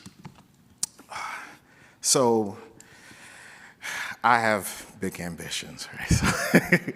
I see store cash being an API, and it's allowing other fintechs to provide QR codes and barcodes to their customers. So we're going to build out our base right now, but we actually have 2 partnerships already, and it has over 500,000 users on with those partnerships. And we're going to provide our API to allow their users to be able to allow them to pay with QR codes and barcodes on their platform. And that's the way we kind of see this. When you look at like Plaid, and they first started off and you're saying, hey, we're going to get all these banks and we're going to provide one API, right? It kind of seemed a little crazy at the time, but when you see how difficult it is to build these relationships and put everybody in one place, it's actually very valuable. And then when it comes to retail relationships, it took us about 3 years to build up this 400 major retail catalog. So providing this as an API and then being that main API for all of the fintechs and banks and you know, out here, that's where we see ourselves.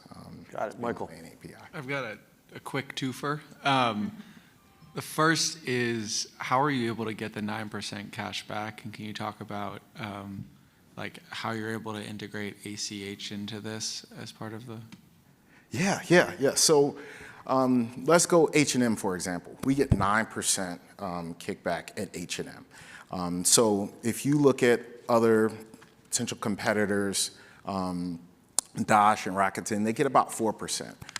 We embed into H&M's closed loop system, and we don't run off MasterCard and Visa rails. So that's the reason why we can get an additional 3%. And then they also give us an additional 2%, so 6% over Rakuten or Dash, because there's no behavioral change happening there. So they don't know if the user's coming to their store, they're already going to come, or if they're coming because Rakuten or Dash. So they only give them 4%. With us, there's a complete behavioral change, and we're embedded in their closed loop system, so they get basic information like this user's a male and they're in the age of 30, and so that's why we get that 6%, and then we get an additional 3% because we don't run off of the MasterCard or Visa rails. So that's how we can get at 9% versus 4%. But you're able to get ACH because you're connecting via Plaid to their bank account, or? Yeah, and we also have a system too where you can connect your debit card, but we can trace that back to your bank, and then we can ACH those funds, and we'll get those funds within 24 hours.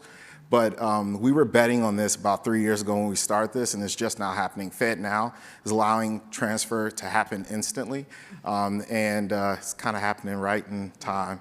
We're normally about a couple, 3 years, 3 to 5 years late on things. Yeah. So. And do you want to take a take rate? So we will, but first we want to get to about 250,000 users and get a strong user base, and then we'll start potentially taking maybe 1 to 2% based on the retailer. Good. And Tony? And then will you, once you get to that level of users, do you have any plans to sell like enhanced insights or data back to those retail partners? So Target has already, Target's also on the platform, but Target has already access for anonymous user data. So not, a person's name, and they're asking us, hey, males in age of 20, where are the top 10 places they're shopping, and they're willing to pay for that data. So as we grow, we want to also be able to provide that anonymous data to retailers. Alice, please. You started with kind of paycheck to paycheck, lower income individuals, et cetera. What is the competitive advantage here for you, and why do the stores take you up? Because they're looking exactly for those customers, or you're able to provide them a better honey pot to entice customers to shop there without using those? I'm just trying to understand that a little bit. Yeah. So when I was working at Google, it was my job to really talk to a lot of these retailers, and I started realizing that they're focusing all their attention on users with additional funds at the end of the day, at the end of their paycheck or the month, right? They focus a lot of their expenses on them, especially whenever they're doing marketing. So the way we've pitched it to these retailers is, hey, these users that you don't want to focus on, how about you give them a kickback, and that way you can make it affordable for them to start, using or going into your store and paying, right, at your retail location. And if you give us that kickback every time, instead of paying on average about 15 to 25% in your overall marketing, you only pay 6% plus maybe 3% for MasterCard and Visa. And then that's actually cheaper to acquire a customer, and you only have to pay that when they actually become a customer. So you value we'll have to end it there. Sorry about that. Okay, great job.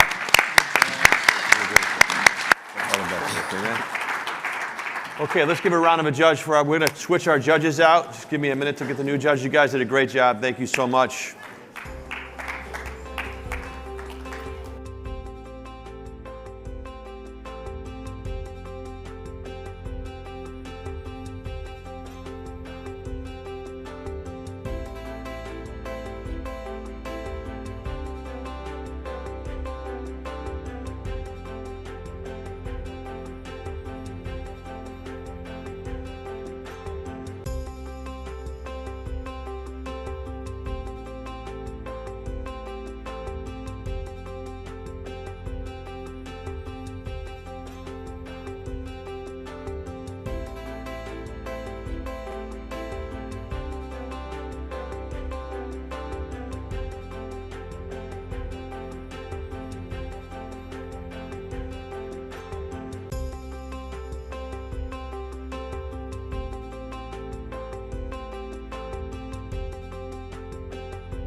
we're ready.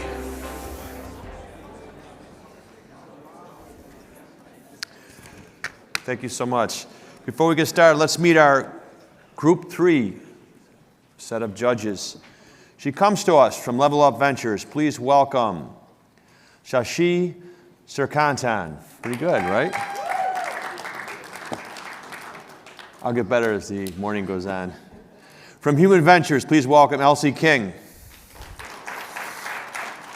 We're very fortunate to have one of our finals judges here from last year. From 25 Madison, please welcome Sarah Garson. And last but not least, from Techstar DCs, please welcome Adam Phillips.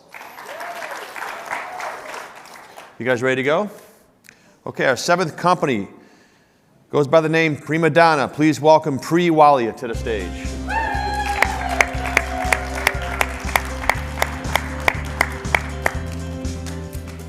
Thank you. Clicker's right here. You ready to go? I am. How's everyone doing today? At Prima Donna, we believe that creativity is a basic human need. And it's also a huge, lucrative $135 billion market that spans beauty, body, and arts and crafts. But the creative expression products targeted historically to young women have been analog and static. Yet today's Gen Z and Gen A are digital DIYers. They're more creative than previous generations, and they show it on their body and on their hands. Over 40% of young people have experimented with some form of body or nail art. So at Prima Donna, we are pioneering the connected creativity category in much the same way that Peloton's done for connected fitness or Ring for connected home. We're building smart, affordable, at-home hardware layered in with our software subscription and creator platform, starting with nail and connected beauty, and then extending to body with temporary tattoo and henna. The nail care market is $15 billion globally. And with such a large market, often it's hard for an entrepreneur to figure out where to start. So we're starting with a demographic that will love us the most, our preteen and teen audience, 92% of which decorate their nails regularly, and 14% of which decorate their nails at least once a day. And nail art is mainstream. It transcends gender. This is Caleb Williams, last year's Heisman winner, rocking nail art and game day to express himself, showing that 25% of young men also have gotten a manicure or pedicure. So we built NailBot. NailBot prints custom instant art directly onto your fingernail in 5 seconds. First, you prep your nail with a light-colored base coat to make your art pop. Then you personalize. Choose whatever you'd like to print. You can design your own art, take a photo, or choose from thousands of images. Put your finger inside the finger cradle and tap print. In about 5 seconds, that art appears directly on your nails. It's easy to use, easy to set up, and multi-purpose. Everything that you need to get printing is inside the NailBot kit. There's one thing that you supply, your smartphone. So we use the back-facing camera of the smartphone to detect your fingernail and so that you can even try on art before you print. We print over Bluetooth and we print in one pass. We have 9 issued utility patents on our NailBot printing and painting systems, and look at NailBot as an intelligent automation and a gateway for body bots. We win on affordability, convenience, and speed. We look at hardware as a moat for reoccurring revenue streams. Hardware is really hard to build, right? So we look at our smart nail machine bundles for software subscription recurring revenue from brands and from consumers. And then because we know the usage of the NailBot, we can push out replacement consumables like cartridges, press-ons, polishes. My background is in connected hardware. I worked in building automation for a number of years. I have my MBA from University of Chicago. And I sat in the board of Maker Girl, teaching girls 3D printing and STEM for 5 years. Marcy on our team leads ops and manufacturing. She led a division at HP in laserjet printing and has significant experience in high-volume manufacturing. We've raised a seed round led by Halogen Ventures and strategic investors like the Amazon Alexa Fund, and have investments from angel investors that created their own product categories, like what we're doing with NailBot. We finished R&D, we finished tooling, we manufactured our first production run, and actually shipped to paying NailBot 1.0 customers, recognizing about $122,000 in booked and shipped revenue. And we're pleased with the results. Our NailBot is extremely multi-generational. Our most engaged printers are between the ages of 8 to 16, but 33% of our moms and grandmas that purchase the NailBot use the NailBot themselves. Men are using the NailBot, fans are using the NailBot for their fanicures, and we're seeing great efforts for our top-of-funnel marketing with live activations. So we've taken all of those lessons into our Nailbot 2.0 deployment and launch. With a more affordable hardware, we're pricing it at $129, improved and optimized consumables, and a required subscription model. This is where you come in, Buffalo. The next 18 months are all about getting out Nailbot 2.0 through influencer seeding, collaborations, and activations to fuel our e-com sales. We love Buffalo. We want this to be home. On the talent side, we're planning on hiring locally, both for full-time hires and for field marketers, interns, and ambassadors. We've contacted all girls organizations for partnerships, and we're actually partnering with a 43North portfolio company, Shea, for an affiliate partnership and activations. We vetted 3PLs in the area and shortlisted CMs. We are giving away a Nailbot today, maybe tomorrow as well, if you download the QR code and answer a few questions about willingness to pay and how I did on this pitch for some feedback. I appreciate this opportunity. Thank you so much. Okay, you ready to go? Judges, you ready? Who's going to kick us off? Please, go ahead. Hi, great presentation. So a question about the hardware. Can you talk about how you're producing it? Is it in-house? Do you have an OEM? And then maybe you can also kind of just touch on supply chain challenges, you know, the chip shortage right now, et cetera. Yeah, absolutely. So during our early, what we call EBT alpha and beta builds, we did those in-house, but we actually ran our last production run, what we call in hardware our DBT, PBT runs, at a contract manufacturing facility in San Diego. It's why I moved there. We really wanted to walk before we could run, but that was a hands-off build from us, and so we really optimized the assembly line, our process, understand if any bots need to be retrofitted, and then we also have a local 3PL in San Diego that does final kitting of our products and our replacement replenishments. In terms of supply chain shortage, we have a very common FPGA and MCU, so two chips that were on allocation in 2022 and 2023. So we really focused on the bots that we'd shipped out to improve engagement and that customer experience, but we're ready now. You know, we're no longer on allocation, so we're ready to ship in 2024. Thanks for the question. Thanks so much, Pri. I'll just continue on the hardware thread here for a second. Can you tell us a little bit about when there were problems with the hardware or kind of when it broke down, what would happen and how have you solved that in kind of Rev 2, as well as a little bit around kind of the services that you have in place if a problem happens with the machine? Yeah, great questions. I think the 1.0 efforts of any hardware company are all the learnings when it's out in the field. So we integrated Mixpanel into our iOS and Android apps that are already on the stores. So we see the printing behavior. We have analytics in the back end that show us if you're getting a print fail, if you're getting an obstruction. And so we can instantly, within a couple of seconds, we get an alert and we contact that customer. We have something that we call error workflows integrated into our firmware. So if there's an obstruction, the bot will stop. The bot is, you know, we had NTRL certification at that assembly line. So the bots are certified, essentially UL equivalent.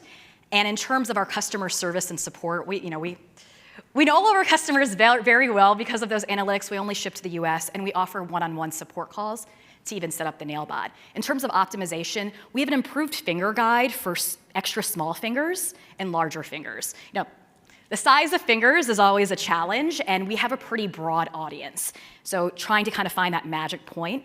And then we have an over-the-air firmware update that we implemented with iOS 16. There were some differences in the BLE. Oh, thank you. Adam, Sarah? Go ahead. Yeah, it seems like the multi-patent strategy is a strategy. It seems strategic on purpose. Am I right about that? And what is the strategy if I am right? Yeah, you know, I've been at this a while, and one of my big beliefs is that oftentimes if you're an inventor like I am, the future happens a little bit later than you think it's going to happen. So, you know, when I was in my apartment in San Francisco many, many years ago, I filed my first provisional loan. And then since then, we have many iterations of the Nailbot, not just one that uses the back-facing camera. I have a Nailbot where you swipe to print. We use a front-facing camera, there's a mirror up top, and it's almost a throwaway device. It's Nailbot 4.0. And so our vision for our intellectual property is not just on how you print.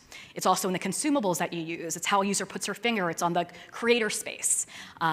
So to answer your question, yes, we have that. And we also have trademarks for Nailbot. It's a great word, right? And for Prima Donna. And we have a lot of proprietary trade secret in our primer formulation and our ink formulation. Do you have, sorry, No, go quick follow-up. Do you have other hardware that you're interested, that's not your hardware, that you're interested in working with? And Yeah, absolutely. So we're really planning our creator platform. So if there are other nail art printers or body printers, we certainly are open to having our creator platform connect to those to still have revenue and potentially our replacement consumables. We have so much expertise in high volume production now and even getting MVP prototypes to DVT, PVT off the ground. What I would say is during this supply chain challenge, I invented a nail polish maker, and we have actually quite a bit of IP filed on that. It mixes and mixes your own nail polish color, and a body art printer. And so that robust connected creativity market is not just, one product. We have a good pipeline portfolio. Sarah, did you have a question? Talk to me a little bit about your go-to-market. How'd you reach your first 600 customers, and then what's your short and long-term plans around D2C versus retail? Yeah, absolutely. What I would say is our early customers are crowdfunding backers from Kickstarter, which aren't typically the mom or grandma, if you will. They waited to get their units. What we see in terms of our biggest push for go-to-market is the trial activation and influencer seeding really helps us lower our customer acquisition cost. So that's one of our big pushes. The remaining 200 units that we have in inventory are really earmarked for that, for collaborations, for influencer seeding, and for activations. Next year is meant to be very heavy on Amazon. The Alexa Fund's a strategic investor, candidly, for a reason on that one. When I look at traditional retail, whether it's Target or whether it's Walmart or Ulta, I don't think this is a Sephora product, we think Nailbot is best paired with a live activation, a trial. So when we look at 2025 and 2026, that's where our eyes would be at. I'd say for the next 18 months, very, very heavy D2C and very heavy Amazon. Just gonna answer one other quick thing on that one. Give me 1 second. I look at potential collaboration partners to really help us lower our customer acquisition costs. So there's no reason we can't do a Nailbot X nail polish brand and include their consumables in the kit. Nailbot does work with other people's consumables. I look at like a manicure tool. Great, thank you. And just as one follow-up as well, with those first 600 units, what were you seeing did you see any returns, any kind of customer feedback? What were you hearing qualitatively? Yeah, I'd say in terms of, so just some stats, about 20% of our users spend at least 20 minutes per successful printing and painting sessions. So we have a highly engaged user base because we have analytics and we can see very heavy on the weekends. Over 56% of our users create their own art and content to print in the app. In terms of issues on their side, a lot of it was user error and how to place the finger. So oftentimes it was just using it once or twice and then they would be able to print successfully or not waiting for the nail polish to dry, the primer to dry, before you print. So some of our optimized consumables is where you can prime on a bare nail, it dries instantly, and then you print. We'll end it there. Great question, Chad. Great, Chad. Thank you so much. Very interesting. Yeah, please go ahead and grab that. Take your time. You can go whatever way you want. Okay, our 8th semifinalist for the morning. By the way, judges, those are great questions. Great job. The company goes by the name of Blip Energy. Please welcome Sophia Weinstead to the stage.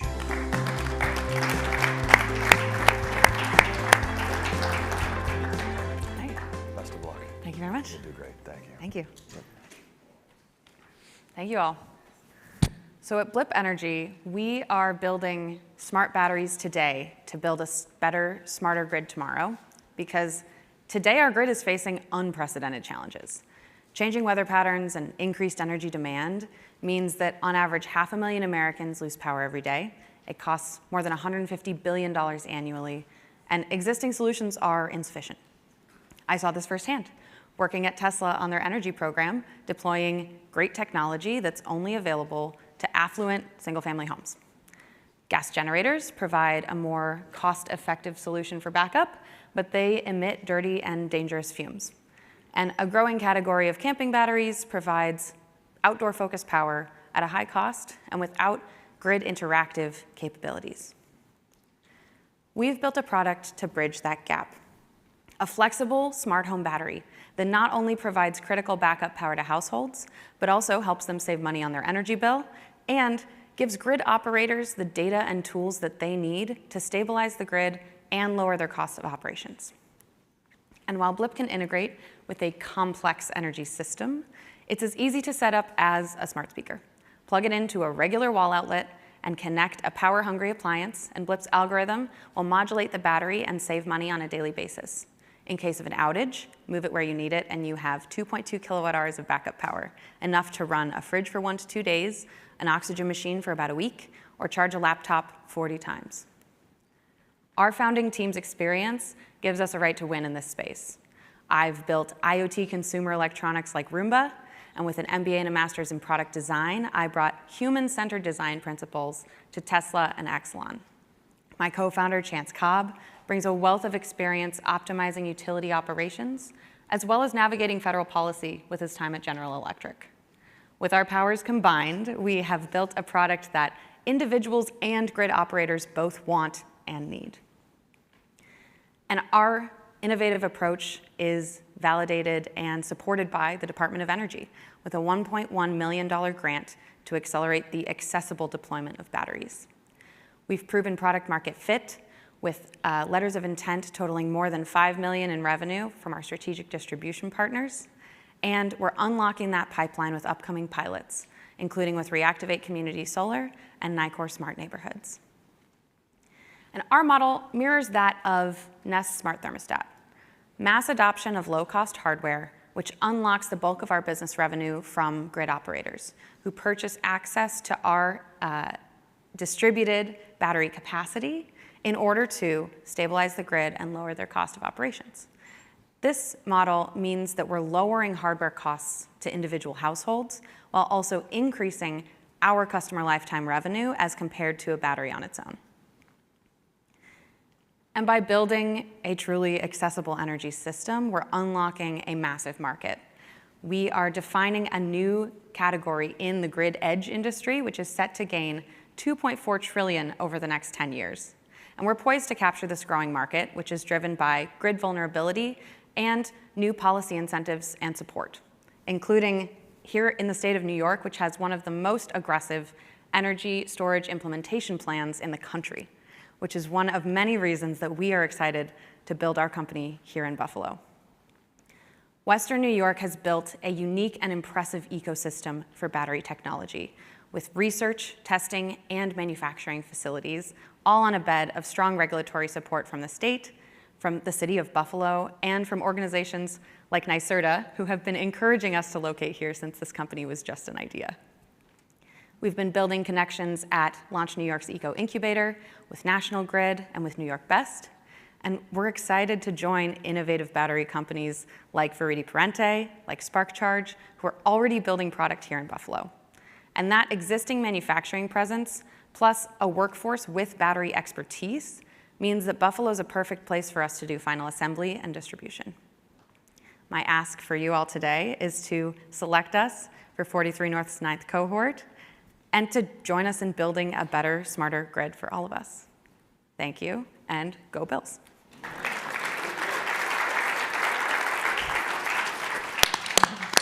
Did you say go Bill or go Bills? I said go Bills. Just kidding. I know she said Bills. Okay, you ready? Ready. All right, who's going first? Let's do it. Shashi, go ahead. Okay. Can you define your target customer, and is this a new customer, or do you think you're going to grab some market share from some of the existing competitors that you've got out there? Yeah, so I will say that we are being laser focused with our initial deployments, targeting lower to middle income multi-unit residents. A specific niche initial market for us is folks with medical devices that need critical backup power. That's a really strong initial market for us. We don't want to get pigeonholed into being a medical device company, but we've talked to folks there that go to Napa Auto Parts and pick up an auto battery and connect it to an inverter they got on Amazon to run their sleep apnea machine. So we're being really focused in multi-unit buildings, and then our beachhead markets are in New York, especially New York City, where the delta between off-peak and peak pricing is really high. So even just running Blip with a window air conditioner, you can save about $100 to $150 a month on your energy bill in the summer. Thank you. Yeah. Please. Can you please tell us a little bit, you mentioned the consumer side, can you tell us a little bit more about working with grid operators? Yeah, absolutely. So this is working with peak shifting programs, so basically helping guarantee that there is energy being moved away from the 4 to 7 p.m. range in which everyone's coming home, turning things on, but also the sun is setting, so there's less solar production. So there are programs that will pay to basically per kilowatt to move energy from that window to overnight when there's less energy demand. We're also looking at demand response and capacity markets. And then there's a behind the meter data play. So we can have really granular insights for utility companies to help them run more efficient and effective community investment programs. So one example I like to give is we could tell a utility, in this neighborhood last year, you spent 2 megawatts running space heaters over the winter. And they can run a really targeted campaign on window and wall insulation for landlords in that neighborhood. And then we can do MRV on the back end and see if space heater usage actually decreased based on that program. So that's a lot more granular than a lot of the current programs, which are just like rebates for insulation and windows, which are fantastic, but aren't necessarily as targeted as they could be. Interesting. Adam, did you have a question? I do, yeah. Please. Tell me if I'm right. So it sounds like you're going to be initially a smart timer until you can get integrated into the panel. Is that right? So the grid operators want you to be, you're going to run off this for 4 to 6, that's peak usage, and then you can go straight to the wall after that. Is that right? Yeah, so the battery acts as a pass-through. So window AC to the battery, battery to the wall. Air conditioner appliance doesn't know the difference. It's running off wall power, except for when the battery is activated, and then it's running off of battery power. And then we control when the battery charges. So we're controlling when battery charges and discharges. Gotcha. We are powering devices directly. That is a strategic decision not to try and inject power back into the wall outlet, because there's a ton of safety and regulatory challenges there, but it's something we're planning on continuing to investigate for our next product. We plan to do a second larger stackable that'll really allow us to unlock larger, more single-family homes as opposed to multi-unit apartments, and also small businesses. Like restaurants have a lot of the same challenges that renters do. They don't want to invest in infrastructure to update someone else's space. They don't necessarily have the agency, but they'll lose $40,000 worth of seafood in the fridge when the power goes out. Yeah. So not integrating at the panel, you're correct. Do you think you have to become Tesla in order to scale? Or can you stay sort of the smart charger with like staying away from the panel? What's your thought on that? I do not. So you're saying, do we have to integrate at the panel in order to scale? You eventually need to be whole house so that you can kind of have spot charging, and be in between appliances, but eventually be whole house. I don't think so, and I think actually that's one of our strengths, right? There's it's a crowded market for whole home batteries. There's Tesla, LG, Sonnen, a lot of others. We're accessing the huge market. 63% of renters are in apartments. There's a ton of folks that don't have the agency or just are hesitant to permanently install something, even if they have the funds and the agency to install something themselves. So we're targeting actually everyone who is unserved by the breaker market. Gotcha. Sarah? Do you have any patents on the product? And if not, how do you think about building a competitive moat? Yeah, we do. We have 3 patents that we've filed, both on the use of, actually, long-term, we're planning to use second life batteries as part of our cost down strategy. So we have a patent around the use of second life batteries in residential battery application with an IoT control algorithm. We also have a patent on a custom totem pole inverter system that allows us to achieve really high round trip efficiency, because you don't want to be losing, basically if you're doing an arbitrage play, you're losing cents as you charge and discharge if you don't have high efficiency. So we also have a patent on high efficiency. But I think the bulk of our competitive advantage is in a lot of the network effects that we're building, the utility and grid operator relationships that we're building. Because at scale, as we can leverage these networks, it's more valuable for us to have 100 of these in one neighborhood or in one transformer region. So we're hoping that we can leverage speed to market and network effects to really develop a competitive moat against hardware fast followers. Thank you. Yeah. Who's next? You're pre-launch, right? We are. So we're building field beta units right now that'll be supporting an internal beta that we're doing over the winter, running with, having folks run it with a space heater to do that price arbitrage switching.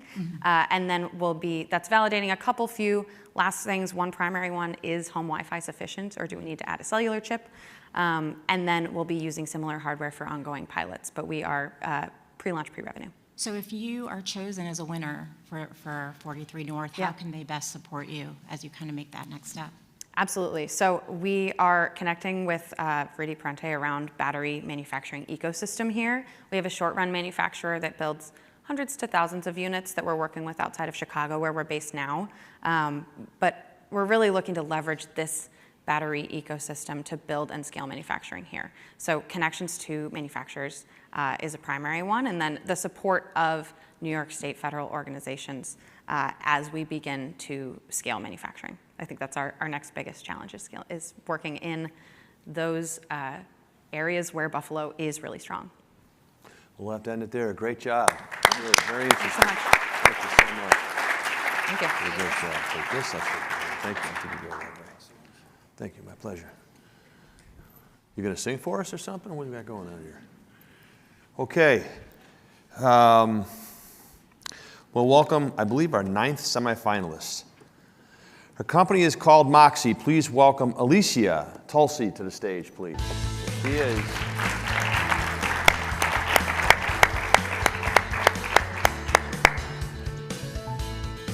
Give you this. Best of luck. Good morning, Buffalo. Good morning, 43 North, and good morning, judges. My name is Alicia Tulsi, and I'm the founder of Moxie. I built a career building grassroots digital communities with a focus on branding and sales.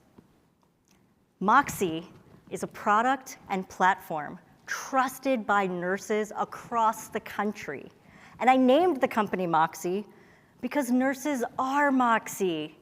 Nurses demonstrate that force of character, determination, grit. They showed up for us time and time again. And we saw this during the pandemic. Nurses even lost their lives for us. Can we get a round of applause for nurses? In the 2 short years that we've been in the market, this fact is still true. Nurses deserve so much more. They're burnt out at higher rates than ever before, and there's never been a brand dedicated to nurses and their unique needs. We need nurses. We've all been patients. We've all have family members that have been patients of nurses, and we all might be patients. And happy nurses make for happy patients. There's never been a brand dedicated to nurses and their unique performance needs before. So what did we do? We teamed up with nurses to solve one of their biggest problems first. Scrubs. Their scrubs don't fit well, are not size or price inclusive, is inconvenient to buy. So we teamed up with nurses and designed the scrubs that they want to wear. And our patent-pending construction of our garment and IP guarantees the best fit and highest performance. Our sales speak for itself. We are on track to do $1.6 million in revenue this year with a path to profitability and $10 million in revenue next year. What is that path? We are launching in over 100 stores around the country. So I talked about the product. Now let's talk about the platform. Moxie is a web app that empowers nurses throughout the entire career journey of a nurse. From buying scrubs, to nursing education, to finding your job, to connecting with each other. It's about community. And something we've done really well is we've built a community digitally of 170,000 nurses that actively engage with our brand. And we signed an exclusive agreement with Show Me Your Stethoscope, expanding our reach to 500,000 nurses. We are in pole position to be Doximity for nurses. If there's one thing that you can take away today, it's that solving problems for nurses creates valuable companies. From the $65 billion nursing education market, to the $35 billion medical apparel market, to the $23 billion nurse staffing market. We might be small today, but we have laid the foundation to become a significant brand in this space. And why are we the team to build this brand? My background, I've built international marketing campaigns for multi-billion-dollar brands. Our team has all stars, from Kenneth Cole Henry Bendel, Kate Spade, the masterminds behind Medscape, and celebrity nurse Jessica, who has over 1 million nurse followers. And last but not least, why Buffalo? A company like Moxie needs a city that has Moxie. From the Bills to the Sabres to building the Erie Canal. Buffalo has Moxie. I have family here, I have friends here, and I've actually been a fan of Buffalo since I was a kid. Don't believe me? Judges? This is me at 19 years old with Buffalo's very own Goo Goo dolls. So why Buffalo? We fit right in. Let's make it better for nurses together. Thank you.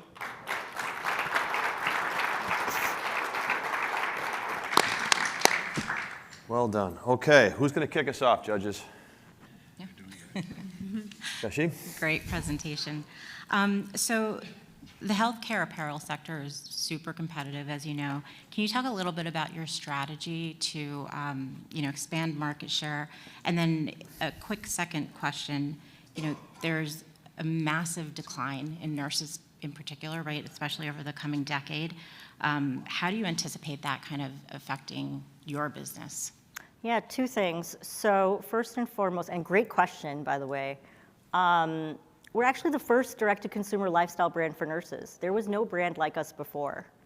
Our patent-pending IP and construction of the garment is the first of its kind, so much so that with over 10,000 active customers, only 1% of our products actually get returned.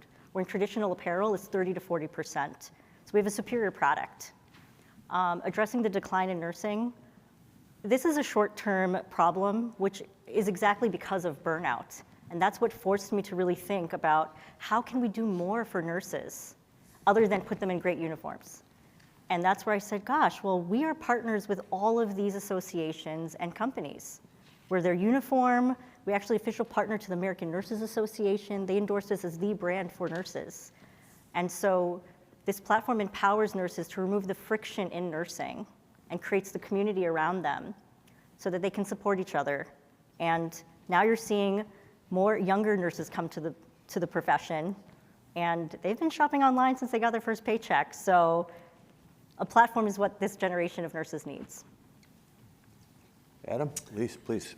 Thanks so much for what you're building. I'm going to give a shout out to my grandmother here, who was the first Black nurse in Kalamazoo, Michigan. So I'm from a big nursing family. Grandma. Wanted to understand more about kind of your consumer and nursing mindset, knowing your marketing background. You're really trying to win on brand and community and authenticity. What are kind of like the words or phrases that are speaking to nurses today and that you're incorporating into the branding? Yes, we've actually grown almost organically. That's the amazing part, and that's why we're raising our seed round now, is to really scale and expand our team. We just said, nurses, it's finally about you. As simple as that. And nurses, it resonated with them. In fact, the ANA said supporting Moxie is supporting nurses. Thanks. Good answer. My mother was also a nurse. I probably should have put that on the conference form. I'm sorry. Now we're disclosing. But very interesting. Question about the waistband technology. That's the patent pending, it sounds like. Yes. I'm just fascinated, one, I'd love to hear you talk about it, and two, have you thought about licensing? Is that something you could foresee being sort of an IP piece that you could sell as well? 100%. We've actually been approached to license and sell in Korea and the Middle East. We just got a new kind of investor, I guess, who's financing all of our inventory production. So now we can actually go after group sales and international. So we're very excited about that. So we can definitely license. And that would be beyond just scrubs too, I'm assuming, right? Potentially. The brand. And so we're actually expanding. We're launching our men's scrubs right now. And we have an after shift collection. So comfortable scrubs on the shift, comfortable clothing that celebrates your Moxie off the shift. Cool. Great. Thank you. Sarah, it looked like you might have a question. Yeah. So I think given the size of the market and some of the competitors in this space, the digital platform is going to be pretty key to your success. Can you talk a little bit more about the platform, what it does, and some of the numbers? I know you mentioned the users, but things like engagement and retention that you're seeing on it. Yeah, so the platform's in development right now, And the makers of the #1 downloaded NCLEX study app, which is the exam that nurses have to pass to become a nurse, are actually bringing all of their IP and content for nursing and nursing education into the Moxie brand, because it's a much stronger brand in nursing.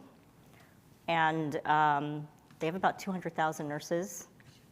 And for us, our content engagement is anywhere from 30 to 40% open rate, so highly engaged. Thank you. Adam? I have another. In terms of the $35 billion apparel market, how much of that is scrubs? That may have been in the materials, but it's just not top of mind. How much of that do you think is scrubs? I think a majority of that is scrubs. Most of it is? Yeah. I don't think PPE is included in that, so that is just medical apparel, so not PPE. Okay. So it's majority being 55% or 95%, like if you could just ballpark it. I'd say probably about 75%. Okay, got it. Who buys this? What's your exit plan? I've actually been approached several times to sell the company to our competitors, but we're just getting started. We've only been in the market 2 years. I imagine with our platform, Moxie 360, we can look at an IPO. There you go. Can you tell us a little bit more about the business metrics you now have to hit now that there's the retail component as well as the various channel partners and educational content that you're putting out there? That question. Yeah, so we're looking to get 10,000 users on the platform next year. So that's the first metric for success on our beta launch of the platform. We do actually already have brands that have committed to sponsor their content on the platform for hundreds of thousands of dollars. So we're seeing that it's already very successful. Okay, we got time for one more. Follow-up? Any other questions? I think it's great that you have inclusive sizing. That's really important. But it makes it a bear to manage inventory and your inventory needs. Can you talk a little bit about how you're thinking about that? Yes, we're actually going to hire a demand planner, especially with the retail launch. But right now we do a lot of data analytics to manage the forecasting and SKUs with our 3PL and different software integrations. So it's pretty innovative. Okay, we'll end it there. Thank you so much, everyone. Thank you so much. Thanks for the shout out to Buffalo. You can go that way. Thank you so much. Okay, before we break for lunch, we're going to make one more shift in judges. Judges, great job. Thank you so much. Give them a round of applause.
Okay, I think we're ready to go, right, judges?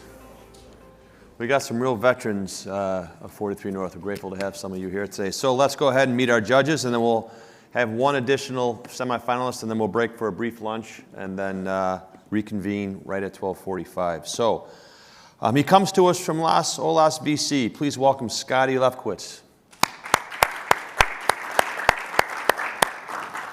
She is with us from IRL Ventures, Kate Connor. comes to us from Avenue Growth Partners. Please welcome Oscar Lee. A long-standing supporter of 43 North, and right from around the corner here on Rochester from Impellant Ventures, Mr. David Brown. Welcome, thank you. And Lauren, I think you were one of our first winners, right? 43 North from Funder. Please welcome Lauren Washington. Okay, ladies and gentlemen, let's welcome our 10th semifinalist. The company is called Zet. Please welcome Yehong Zhu to the stage.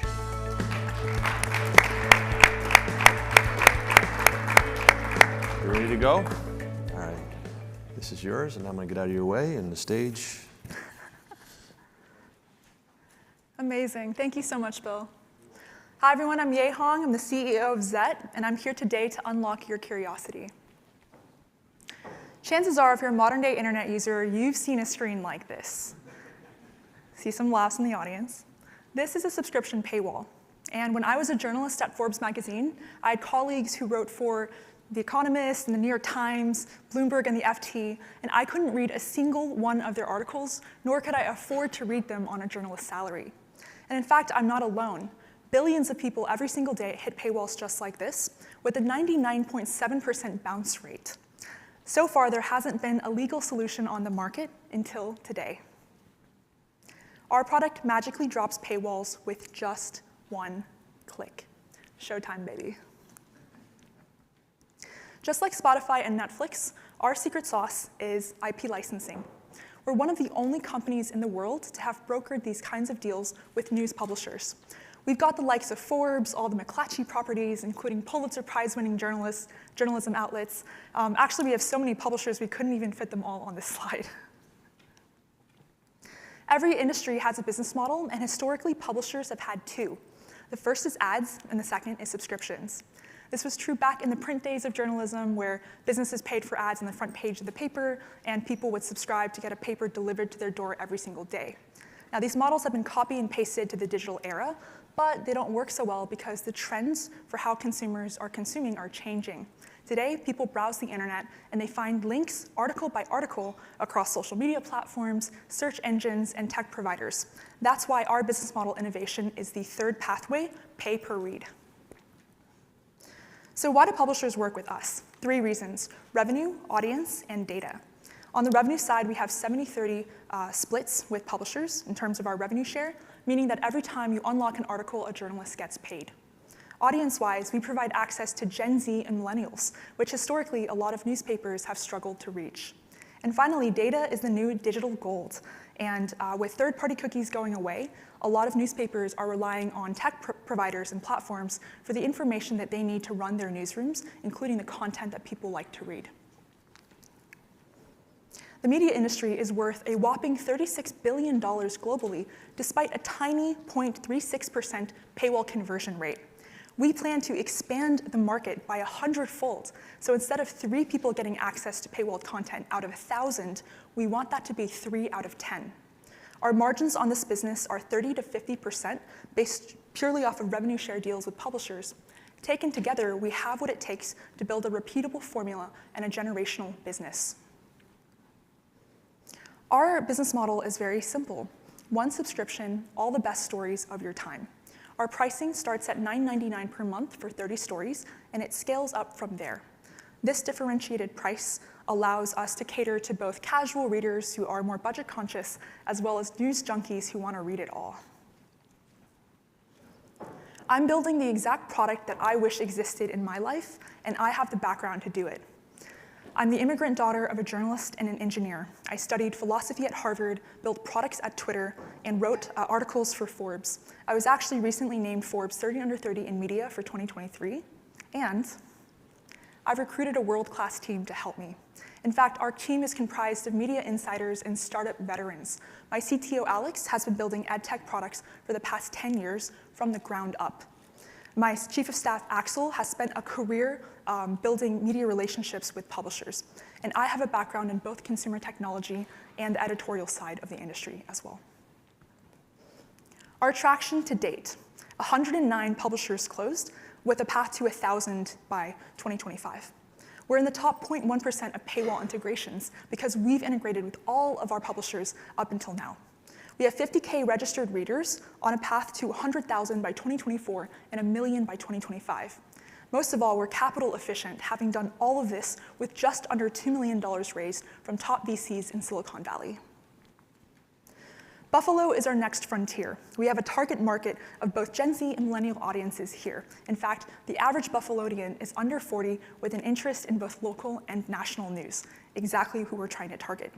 Secondly, there's a locational advantage. From California to New York, we're going to enter the media darling of the world by relocating our headquarters to here. And finally, local news is the backbone of American journalism. We have partnership opportunities with Lee Enterprises, which has 77 local papers, including the Buffalo News, so that you can read all about the winners of 43 North later this week. Thank you so much, Buffalo. Well done. All righty, who's going to kick us off, judges? I can go. Can you tell us a little bit about acquiring your first 50,000 users and what your marketing strategy has been so far? Absolutely. So we've been really fortunate that we've had a lot of organic interest and growth. We've actually spent very little money to date. We have spent about $25,000 to run marketing experiments with paid advertising, with an average CAC of $5 to $7 per reader. David? So there was an interesting report. Obviously, we've seen a decline in readership for a lot of newspapers over time. There was an interesting report came out earlier this month, and Axios was showing that because of new policies, directed push to news channels from Facebook and X have both gone down about 60 to 80% so far this year. How do you think about your business in light of kind of the declining marketplace that the news media is facing today? Yeah, so in terms of existing social media platforms, they're not the most publisher friendly, and CEOs like Mark Zuckerberg have been very vocal about not wanting to pay or necessarily even support publishers on their platform. Now we're the opposite. We prioritize publishers, and we believe that quality, fact-checked, trustworthy information is what the future of the world is going to need. And so when we become a bigger platform, we're going to be able to build discovery and explore features on top of our existing access models. And so that way, when people can't get their news from Facebook, when they can't get them from X, they can get them on Zed. Great. Oscar? Question? Can you talk about your relationship with the publishers? Do you expect, call it the revenue share, to increase for you, or do you expect, call it pressures from them on the rev share? Could you repeat the question, the last one? Yeah, sorry. Do you expect, call it the rev share that you have with the publishers to, call it, increase favorably to you, or do you expect some pressures from them? So right now, the revenue share that we have is a really good deal for publishers because it's split in their favor, right? So they get 70% of any article that's unlocked. Over time, we expect that we're going to scale the market in a way that it's not a zero-sum game, right? We're going to not only unlock new audiences, net new, that they wouldn't have been able to access, but when we scale, they're going to get access to millions of dollars in revenue and through one platform, rather than having to close readers and subscribers one by one through a tiny funnel that's essentially bottlenecked by a paywall. And so in that sense, I think over time we'll be able to have more discussions and more conversations. But as we become a household name and we grow in scale, we think that our deals with publishers will also get easier and become more standard as well. Scotty, got a question? Yeah. Those eyebrows. Could you speak a little bit to the illegal existing solutions? Someone who's used those personally, actually. Yes. Yeah, talk about how you would convert a user. I mean, that's probably someone who's feeling the pain point pretty strongly to employ that solution. Yeah. And yeah. So this is funny, and I'm sure the audience can relate to this too. Some people have called us the legal incognito mode of instead of refreshing your cache or hacking through the HTML every time you hit a paywall, you can finally use our product instead. And what I'll say is that a lot of industries have torrents, right? So whether you're in the gaming industry or you're using Photoshop, there's always a gray market solution for whatever you might want to see. But I will strike an analogy from the music industry. So back in the inception of the digital music industry, everything was torrented. There was no legal way to stream anything. And people thought it would be impossible to convert anyone who was getting music for free to becoming a paid streamer or subscriber. But in fact, that's proved to be not true, right? So Spotify, Apple Music, in fact, today, most people that I know, most of my friends, colleagues, they do pay for music in some way online through a new digital platform. So I do think that there is a percentage of people who might never want to pay because they're fine with using illegal solutions. But for everyone else, especially for people who want sustainable journalism and people who don't want to go to incognito mode every other second, I think that a real legal and sustainable solution is needed for the rest of us. Great. Lauren, please. To build on that, can you talk a little bit about your monetization plan for readers and then any research you have on their willingness to pay? Yes, absolutely. So today, 1 in 5 Americans pay for at least one news subscription. On average, though, they do only pay for one. There's a smaller percentage that pay for also their local news, and so it can be 1 to 2.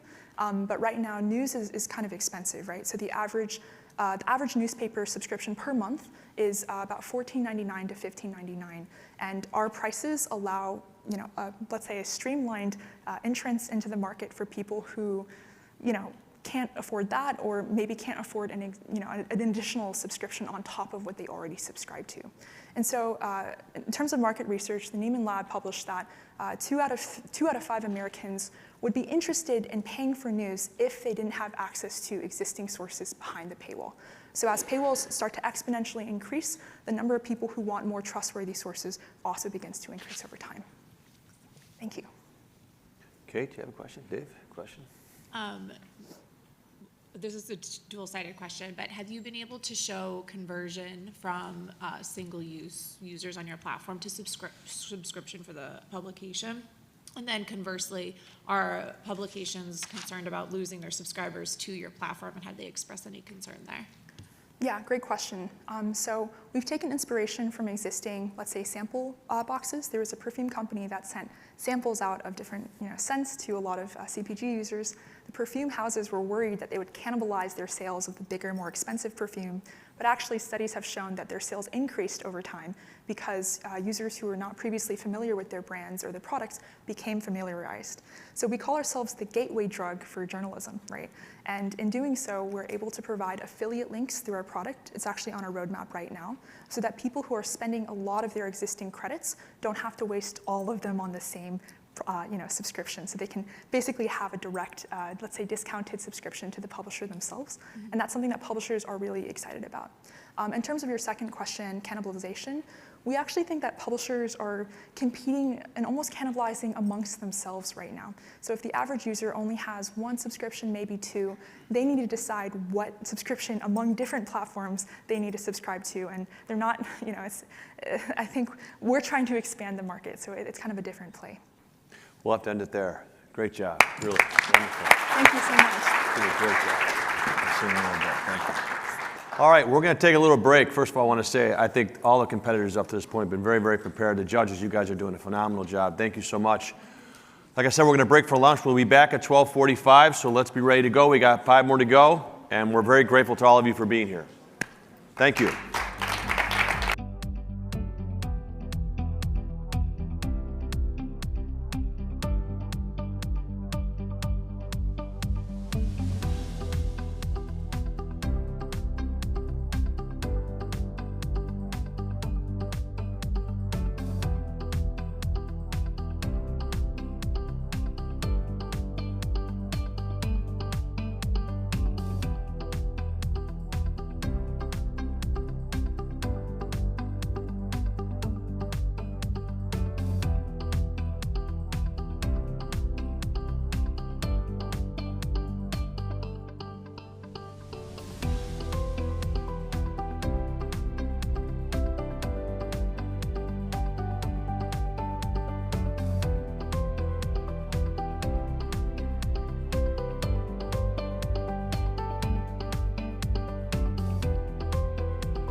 Ladies and gentlemen, our program will begin in promptly 2 minutes. Please take your seats.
Ladies and gentlemen, please welcome back to the stage, Bill Maggio.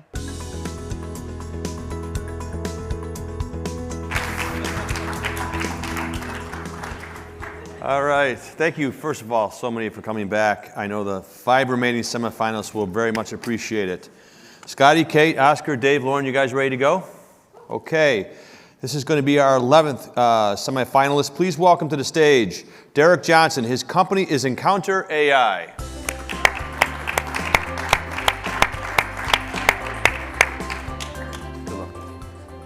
is yours. Thank you.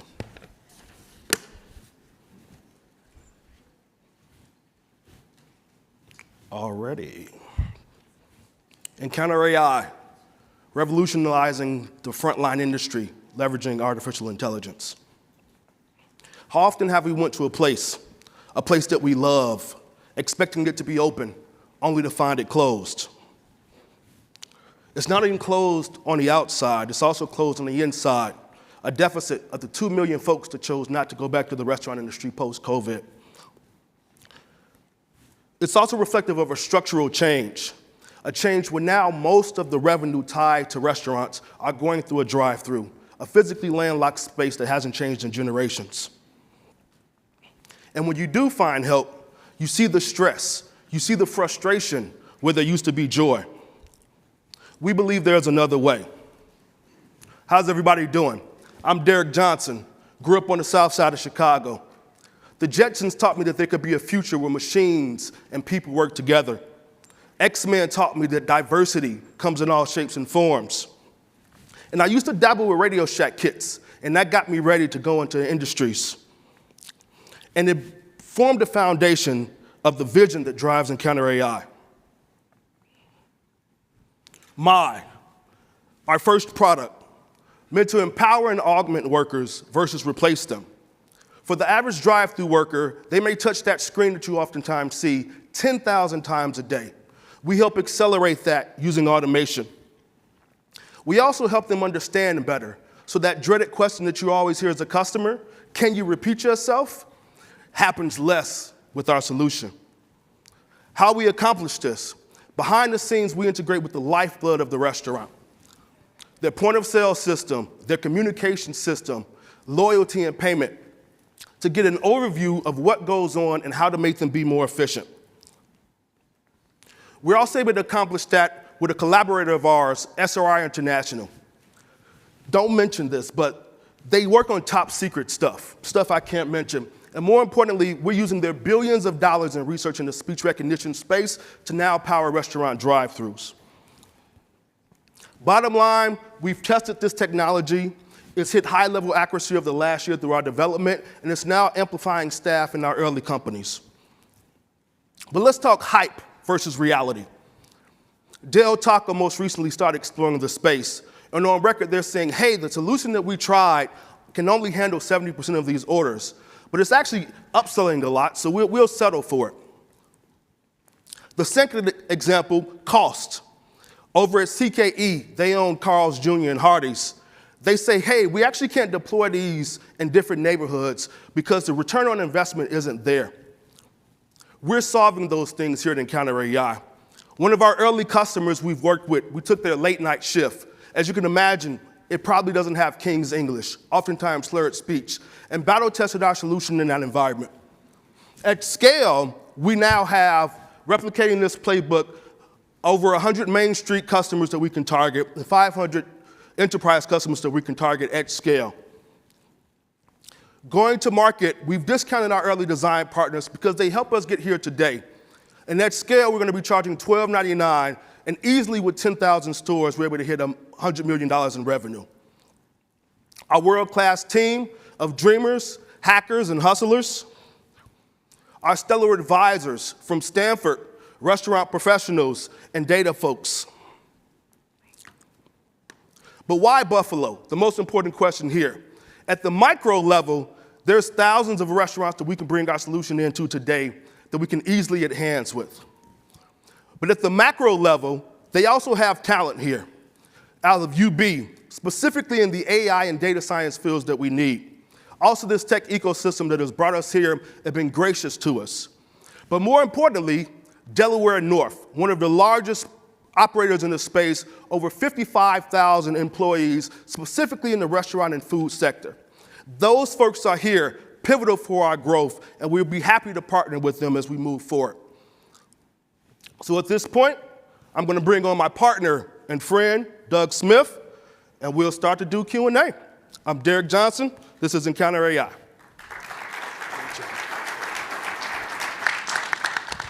Okay, welcome on the stage, Doug. Who wants to kick us off? Scotty, go ahead. So I actually worked on the McDonald's integration of Microsoft Azure for this exact solution. And one thing I learned when I was doing that was this is a very competitive space. So maybe we can talk a little bit about competition and your unique value add relative to that. Yeah, absolutely, right? So when we look at the space, there's a lot of folks that license technologies, right? You're probably aware, you mentioned Azure, right? Most folks don't build their speech recognition system. It's a billion-dollar industry, right? That means they also oftentimes don't have the control levers to change that immediately to solve the problem. For us, we can change our system in seconds to reflect new menu items, things like that. You're probably familiar with it from the MarTech side, the marketing technology side. And as a result, that allows us to get higher level accuracy, right? At the end of the day, off-the-shelf speech recognition systems are designed to handle, 20,000 words in a human language? For us, we're able to fine-tune on the 700 to 1,000 words that actually happen in the restaurant drive-through, and that allows us to hit higher level accuracy long-term. Oscar? Can you talk about what you learned from the McDonald's pilot and how that influences your, call it, product roadmap and the type of customer you're going to go after? Yeah, so when we looked at McDonald's, the biggest thing that we saw was that, McDonald's acquired a company early on, right, in the space. They did some research and development. But applying that in the field is a completely different problem, right? When you go from laboratory, kind of the four walls, into the real world, you got folks crying in the back of the car, right? You have the guy with his loud subwoofers and he wants to just shake the whole restaurant. All of these things make it difficult. But when we did look at deployment side, right, we realized that the point of sale was also a blocker, right? These institutions haven't transformed in decades, and so as we started to integrate with these solutions, we had to then think about new ways to design our technology to make sure it worked with not only big brands, but small brands as well, so. Lauren, please. Can you talk about your sales strategy and how you plan to acquire new customers? Absolutely. So absolutely, right now, and part of my nerves, it's great to be here with everybody today. So right now, our go-to-market is really reliant on relationships that I've developed selling technology in the space for the past 10 to 15 years. I've been able to lead us into some of the top brands across QSR right now as early design partners.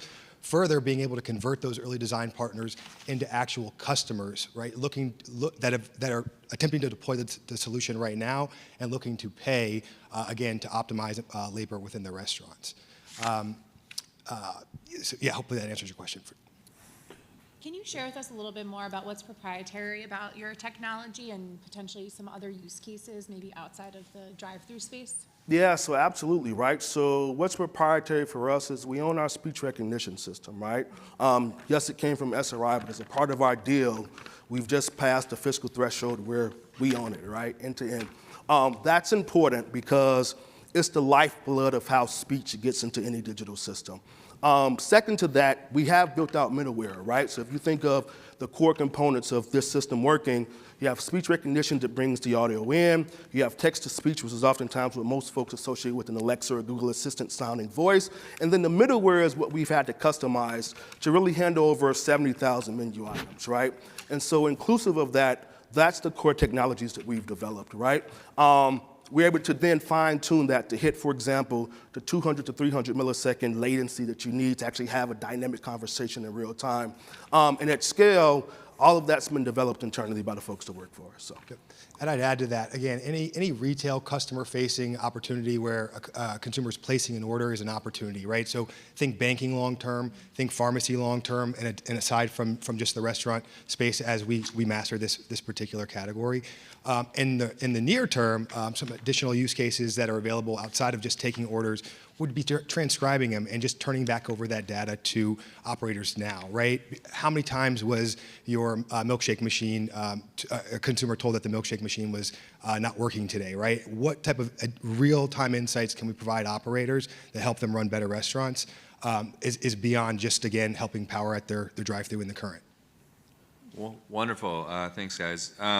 I was excited to see you guys are working with ParTech already. Obviously, they've got a good footprint in the upstate central New York area, so glad to see that relationship. I'm very curious, between ParTech and SRI, what are those relationships kind of looking like, and what sort of royalties or payments do you owe them as part of that go-to-market and product development cycle? Yeah, so on the SRI side, they're an investor in us, right? So we don't pay any royalties. There's no monthly recurring kickback or anything like that, right? They exit like for 43North would. We go, we IPO, we exit, or we materially do an M&A. That's how everyone gets out, right? For PAR, that's a sales distribution relationship, right? The covenant there, the charge is that the restaurant that uses their solution provisions us to operate within the scope of their point of sale. So we don't do any revenue share with them today, right? We're able to go into these restaurants, directly talk to their point of sale system, and we don't incur any additional fees, so. Yeah, great question. Who's next? Any additional questions? How do you quantify the savings for the customer? Yeah, so one is speed, right? So we've all been to restaurant drive-thrus. You get there, you might sit 20 to 30 seconds before somebody's even available, right, to take your order, right? That at scale, especially when you're talking about, for example, a lunchtime rush, that's the difference between the person behind you leaving the line to get back to work on time and them staying to order, right? It's easily 10 to 20 more cars that we can get through in that same amount of time. The second is around accuracy, right? We've all been there. You get the mayonnaise on the sandwich and you said no mayonnaise, right? Because we're able to increase that accuracy, that oftentimes turns into less loss, right? And because of that, that's value back on the table, right? And then the holy grail for most restaurants are upsells, right? You can imagine the person there, they get tired of, do you want to make that a meal? Do you want to do X, Y, and Z? The throughput rate, the call to action there is around 10%, right? With a solution like ours, we can say it every time, but really saying it around 80% of the time changes the dynamics of that business by 10 to 20%, where they just see more revenue and higher ticket costs, so. Great job. We're going to have to end it there. Thank you. We just need to get the, do they have the clicker with them? We got to get the, can you get the remote from, thank you. Great. I got one job and I can't do it up here. Thank you. Thank you so much. All righty, that was fantastic. Okay, who's up next? Her company is Reese's. Please welcome to the stage Mary Lobson.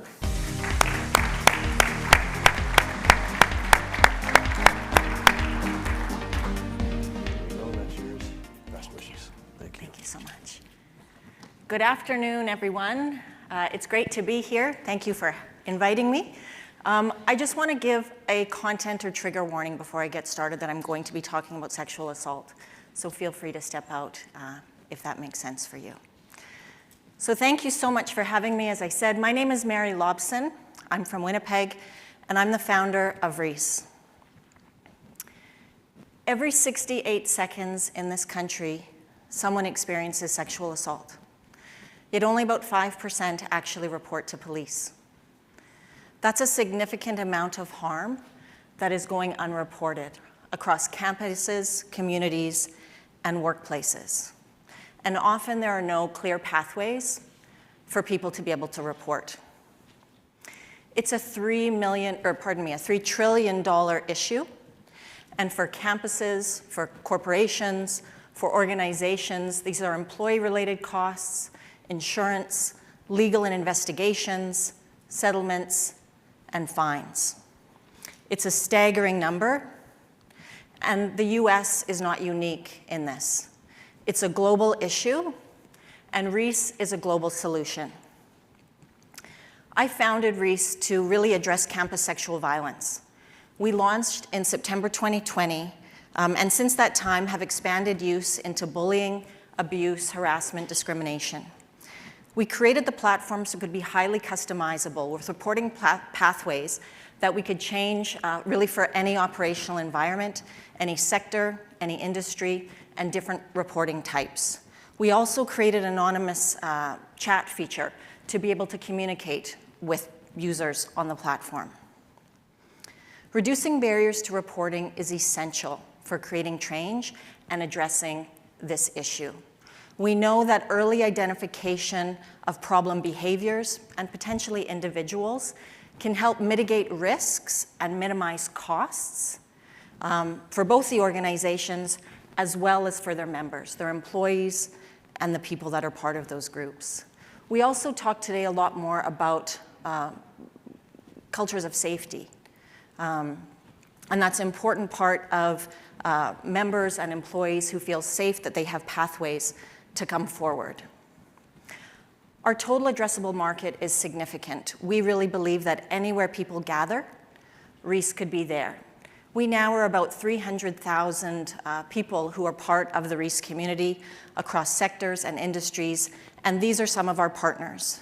We are in higher ed, we are in corporate spaces, we're in some music festivals, we're in the tech ecosystem, and I am very thrilled to announce today, literally probably moments ago, that we created the Respect Hockey Culture Center and launched that. So I don't know if there's hockey players or hockey parents in this room, but we are thrilled to be really leading this unprecedented initiative and alliance in sport and really in any sector, creating change and reporting for across the 142 teams. We are a B2B SaaS model. How we make our money, we have a one-time setup fee and an annual user fee based on number of employees or number of students. We have multi-year service agreements and actually zero churn, which is great. And we're on track to make $1 million in revenue this year. Why Buffalo? You know, I think we have learned this week and we have seen that there are so many great reasons and people, just like yourselves, that we would want to be part of this community. But I think the bigger question is really why Reese? Why would you want us here? You know, we are committed to job creation. We are committed to finding a home for our Delaware C Corp, because I'm from Winnipeg. We are working in the markets like sports and higher ed that you are also leading in. And I think at our core, we have a commitment, like you, to community. We understand that diversity, equity, and inclusion are foundational for thriving cities and communities, and we want to be part of that change with you. In terms of our funds, we're breaking even, and this money really for us is rocket fuel. It's an opportunity to grow our sales team, our marketing efforts, because we've had very little paid marketing, and so it's really an opportunity to expand in those areas. I think the question of why us, I've worked in the gender-based violence field for close to 30 years. Chris DeRossi is our technical lead, and he was the chief architect of the Mac operating system, and we have an amazing team. Reese is ready to build in Buffalo, and we invite you to join us. We thank you for letting us be here, and we want to make Buffalo the global leader for creating safer campuses, communities, and workplaces. Thank you.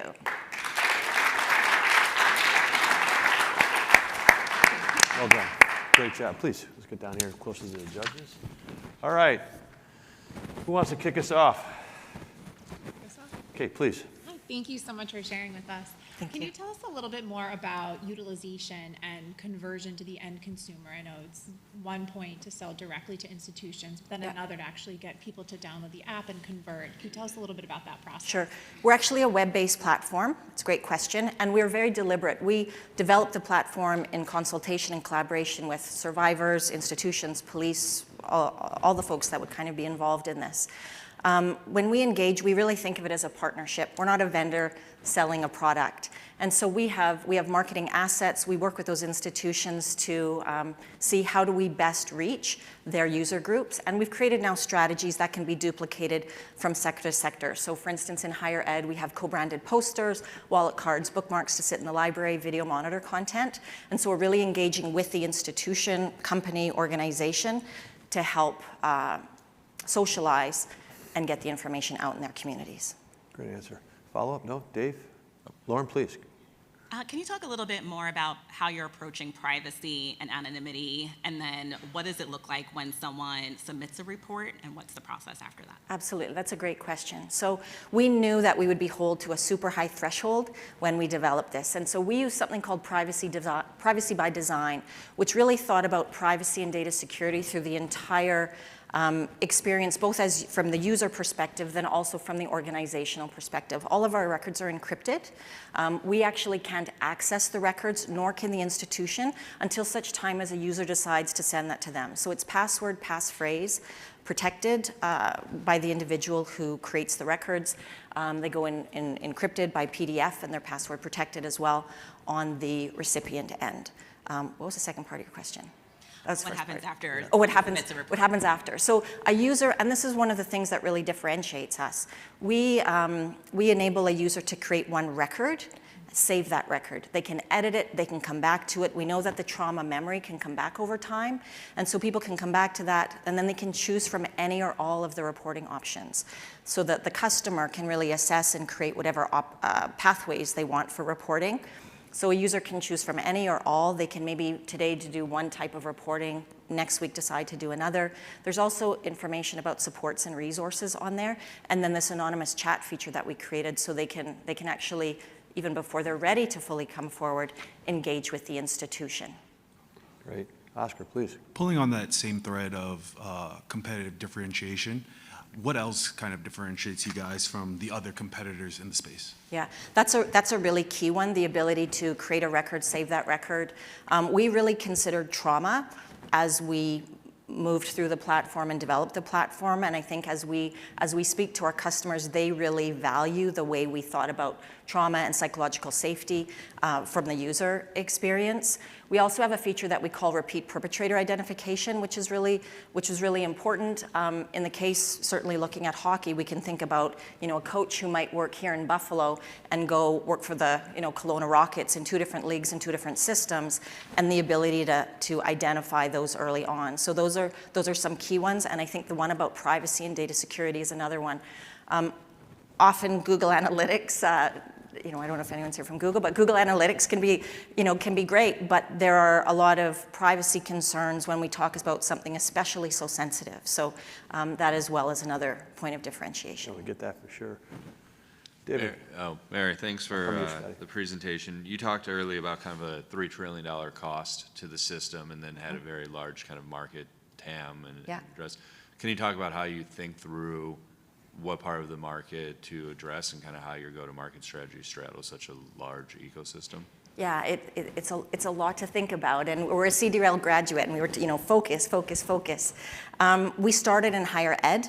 The platform is such that for us to move and have different customers in different sectors, it's not a heavy lift because it's data-driven in the way we designed it, but we're focusing in higher ed. I just got back from the University of Sydney at the World Academic Summit, and really the platform can be applied easily across higher ed. So we're doing broad reach outs within the higher ed space.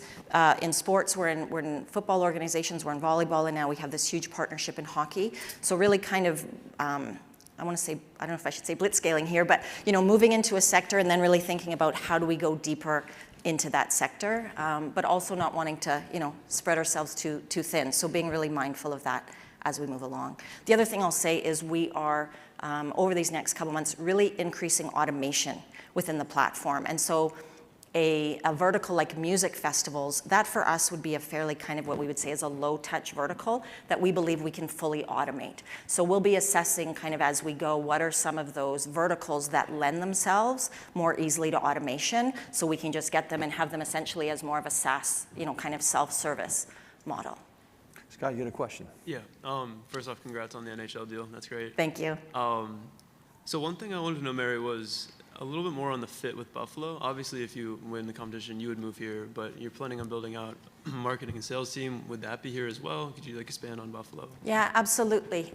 So as I said, I'm from Winnipeg. I started as a Canadian company. We have since created and set up a Delaware C Corp that is kind of homeless at this point. We are looking for a community for us to put roots in. So I'm fully committed to moving to Buffalo here, to bringing the parts of the team that we can, and really growing that sales and marketing team. So we would be looking at filling those positions locally, absolutely. Got time for one more. Oscar, please. You got a question? No? Okay, anybody else? Lauren, Kate, Dave? What does success ultimately look like for you as you think about both the market and the client base? That's a great question. And I think for us, it's making sure that every operational environment, every campus, community, workplace, sport organization, everywhere has report secure pathways to come forward. If that's Reese, great. But even if it's not, we want to see that people have the ability to report harm when they experience that. I think that for us really is success. And then with that, we know that prevention will come, and we'll be able, once the issues go up, to eventually be able to create really robust prevention strategies to go along with that. Great place to end it, and great work. Thank you so much. Thanks, everybody. Judges, great jobs. We're going to be moving into our last group of judges. You guys are fantastic. Thank you so much. Just give us a few minutes to make the change, please.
We're good to go. Look at all these young entrepreneurs who just walked in. Where are you guys from?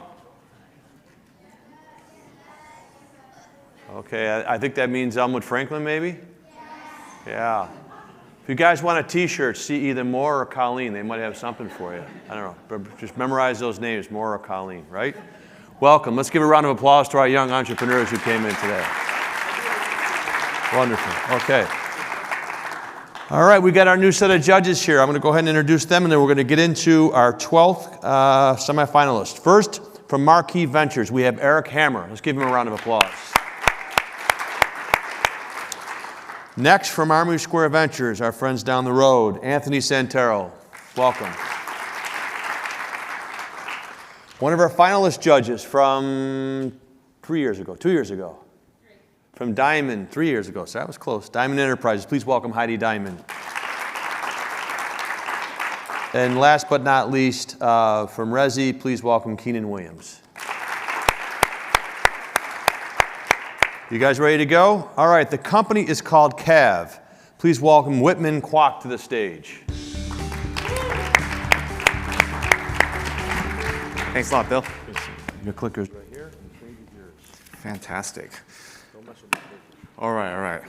I brought my helmet in case things go south here. Welcome. I'm Whitman Kwok. I'm a cyclist, I'm an engineer, and the founder and CEO of CAV. CAV is on the relentless pursuit to save lives. We're here on pursuit to reinvigorate the industrial base in America. We're here to provide superior economic returns for the communities that we operate in. CAV operates in the $156 billion market for helmets. We do that through our customization engine that digitizes manufacturing and strips out the inefficiencies of manufacturing. We do this so that we can focus on our mission to save lives while generating superior unit economics for our investors and the communities that we operate in. Every year, over 500 million helmets are sold. We're initially focusing on the ubiquitous cycling market because of the favorable customer demographics. What do cyclists look for in a helmet? What do any of us really look for? We want to look great, we want to feel great, and you want to be well protected. Our custom helmets are like a tailored suit from Napoli's. It's slimmer, it's form-fitting.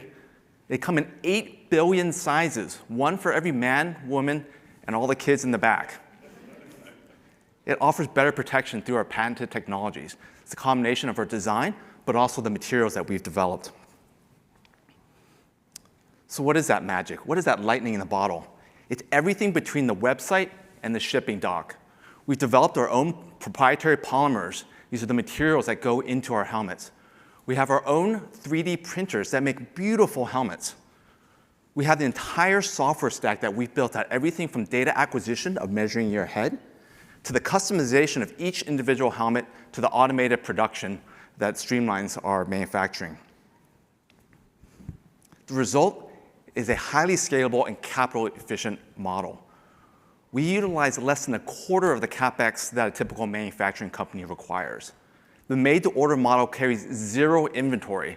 That means all our capital goes to growing the business versus working capital requirements. Our margins have increased from 50% last year and will accelerate into 80% going into next year. So what's next? We're looking at profitable growth. We have a significant amount of organic growth in our customer base. What that does is it feeds into a very efficient return on advertising spend. We're going to be profitable by the end of this year, and that profitability is going to lead us to outstrip our production capabilities in our Silicon Valley factory. That's why we're looking for Buffalo to build our second and larger factory. It's strategically located for the Canadian market, which is our next market that we're launching in next year. It also serves the Eastern and Midwest and Southern geographies much more efficiently. It cuts $5 to $10 off of our shipping logistic costs, both in and outbound, as well as reducing shipping times by up to 2 to 3 days. And Buffalo has a steep tradition in manufacturing, and this is really the core of what we do. And CAV wants to bring advanced manufacturing into Buffalo. And we're not just bringing our factory and retail experience, we're bringing in an entire ecosystem, the same ecosystem that we've done in our current factory. We have our supplier, Jabel, which is just 2 hours east of here. We're looking at places and partners like Buffalo Stitch to build our chin straps and subcomponents into our helmets. We do collaborations with local artists for limited edition helmets. We do photo shoots, cycling partnerships like the Buffalo Cycling Club that I went riding with yesterday, and lots of local events and being part of the overall community here. We have a fantastic leadership team. Every one of the executive members have over 25 years in their respective areas and domain, whether it's building Google's search engine, rocket engines, nuclear reactors, or folks like John who built out Apple's iPad and watch manufacturing facilities, or experience just building out brands from 0 to 35 million. We're also really fortunate to have a series of tier 1 investors who've lent not only their time and energy, but also their expertise within the specific industry. So I'd just like to summarize that we're building a highly differentiated product in a massive market. The custom made-to-order process allows us to create a superior economic model, and we're really excited to be here and have you be part of our mission to save lives. I, of course, brought a helmet here. This is a helmet that's made specifically for me, of course. And I'll pass it to the judges. For anyone who is in the audience, you can just scan that QR code and plop down your credit card, get one delivered to your house. You'll notice the helmet is it's made out of a lightweight carbon nylon composite. The interior has my race name inside, laser etched, saying Quackster. And of course, there are a lot of nice little fine details. There are over a dozen patents on the design, in addition to all the trade secrets that we have for manufacturing.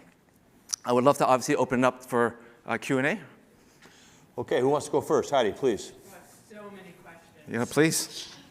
First of So all, many answers. Thanks for the presentation. How long does it take to manufacture and deliver a custom helmet? Yeah, it takes about 2 days for us to manufacture and deliver. However, we send the expectation to the customer for about a week and a half to 2 weeks. And the reason is that it is a custom-built helmet. And there is, as part of the customer journey, we want to walk them through that. And there's a little bit of a you microwave my hamburger if you get it too soon.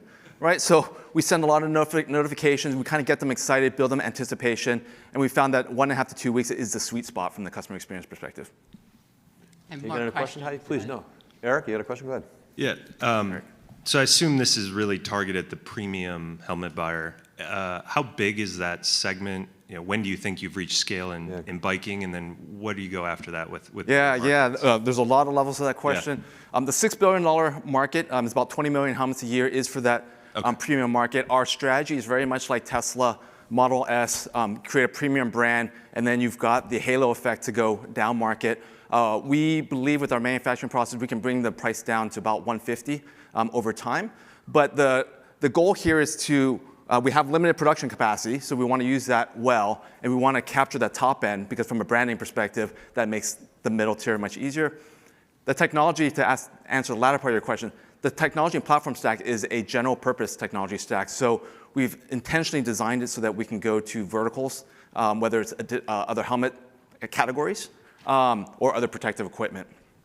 Yeah, great question. Quick question, two parts. So from the perspective of go-to-market, the marketing strategy, I'm assuming right now, there's not a big paid ad perspective. So your funnel looks like virality, word of mouth, personal referrals. Yeah, it's a holistic strategy, and you're right, we rely very heavily on organic. Because it's such a differentiated product, we get lots of earned media from the cycling publications, TechCrunch, a lot of the mainstream, like Time Magazine, again. Yep. We get a lot of referrals from existing customers and teams and so forth. We do a small amount of ad spend to just kind of support and supplement that and drive conversion, but it is largely organic. So with that said, if organically you're growing and someone's putting their credit card down for the payment before they receive, is your efficiency going to grow from a CapEx perspective with a wider marketing base? Like, what's the ratio between top of funnel for income, people buying or making reservations for helmets, and the cost efficiency of developing more of them, just to answer the point of capacity? I'm sorry, I'm trying to digest. There's a couple different dimensions to that. We do collect the money up front, right? So that funds everything downstream. We can actually grow capacity faster than the delivery times, meaning we can set up new printers. This is it's like a data center model. We're literally just slotting in these commodity hardware into racks. It takes us less than a week to do that. And I just told you that the lead times is 2 weeks, and sometimes people are willing to wait longer. But so the working capital needs is almost negative. We have a float, basically, is the way. But essentially, the float comes from your ability to market. I'm sorry. Your ability to float comes from your ability to market. The more demand you have coming in, the cheaper it becomes. Yes. That's one area of efficiency that we get. There's also the design process and economies of scale and things too that drive our margins. Anthony. Yeah, thank you for the presentation. I know that you guys offer a guaranteed return period. What percentage of helmets that are ultimately purchased are then returned back? Yes, this is the beauty of our business model. The Achilles heel of most e-commerce companies, shoes, for example, is like a 40 or 50% return rate. Customization drives a certain intention, expectation from the customer, right? It's made for me, so the expectation of like, I'm gonna just try this and then kind of dump it or return it is much lower. Our return rates have been, I'd say, below 5%, if that, currently. Thank you. I wanted to ask about efficacy as it relates to concussions, head injuries, things along those lines. Can you talk a little bit? Yeah, of course. I'll be very upfront. Like, no helmet, no amount of technology can completely eliminate concussions, and our technology is no different than that. What we've done is we've partnered with Virginia Tech, and they have a number of studies and calculations for the statistics, right? Like, what's the probability of a concussion given a certain impact on the helmet. So we've replicated, we have our own impact lab. We're one of very few helmet companies that have invested in that. We've done over 3,000 impacts at this point. We've got on our data. We're actually going to publish something with Virginia Tech towards the end of the year to kind of substantiate that. We felt that it would be self-serving if we kind of self-publish that. So we're going to work with them to do that. What in your tech stack can simply be transferred to other verticals, and what has to be redone? For example, does it require new polymers if you're going into sports or work, or walk me through that? Yeah, that's right. We want to make the best performing helmets, and that means we actually would take a step back on every helmet, every product that we design. The polymers are highly effective for single impact sports, so I would say ski, bike, extreme sports. For multi-impact sports like hockey, there's a different set of materials. We actually already have those in-house. The software, we said it's all standardized. And the only other piece that's specific, of course, is the design of the helmet. One thing we recognized very early on is that how the helmet looks, the aesthetic, the industrial design process is at least as important to the consumer as all the technology we pour into it. And so that design, understanding what that market actually wants aesthetically while keeping to our style guidelines for CAV is a redesign, but we've actually built a bunch of software tools that accelerate that as well. We can get a helmet to market in about 6 months versus 4 years for our competitors. Last question, which segment of helmets has the best or widest margin for you? I recognize you started in cycling, but of all the other types, where do you think the margin is widest? I would say cycling is among the highest. I think snow sports actually are incrementally higher, and motor, meaning motorcycles. The price points, there are a lot of helmets that are multi-$1,000 helmets, so that would probably be the highest margin of the areas that we're looking at. Plans to go there? Sorry? Plans to grow there? Yes, but my feeling as entrepreneurs is always that you guys stay focused, earn the right, and kind of conquer your initial niche, create a foothold in a brand, and then it becomes much easier to kind of cross-sell into other verticals. But absolutely. Can I just follow on to that? I mean, helmet purchase 30 seconds. is kind of a one-time purchase. It's going to stick with you for a while. Why not start to explore? Yes, you're absolutely correct that currently helmet purchases many times are one time. In our demographic, those people I was talking about, the cycling enthusiasts, they typically have 4 to 6 helmets in their kind of repertoire. They do think of it like fashion, right? They want to match their kits and so forth. And we're going to help them do that. So we are building out ways for us to effectively stylize the helmet to match your kit that year or a major event. And in doing so, that's naturally going to drive more repeat business. And so we think of the helmet really as a platform in order to grow the relationship into other areas. And absolutely, as we go into other sports, we can cross-sell that too. So it's an accessory. Yes. Yes. Cool. We'll have to end it there. Great job. We'll see you tonight. Thank you. Someone just walked out with your helmet, by the way. Yeah. He looked just like you. All right, we got 2 to go. How's everybody doing, okay? Wonderful. The company is Afterlife. Please welcome Win-Sun Wong to the stage.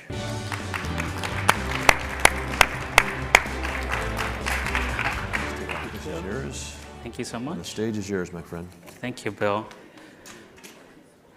Hi, everyone. At Afterlife, we are building and growing the best mushrooms on the planet using food waste to provide local and sustainable produce for everyone.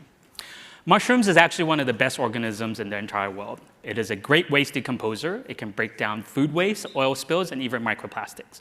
It's a great superfood that provides nutrients for immunity and brain-boosting power. And it's a very highly sought-after ingredient. It is a high-margin product and a very high-value product.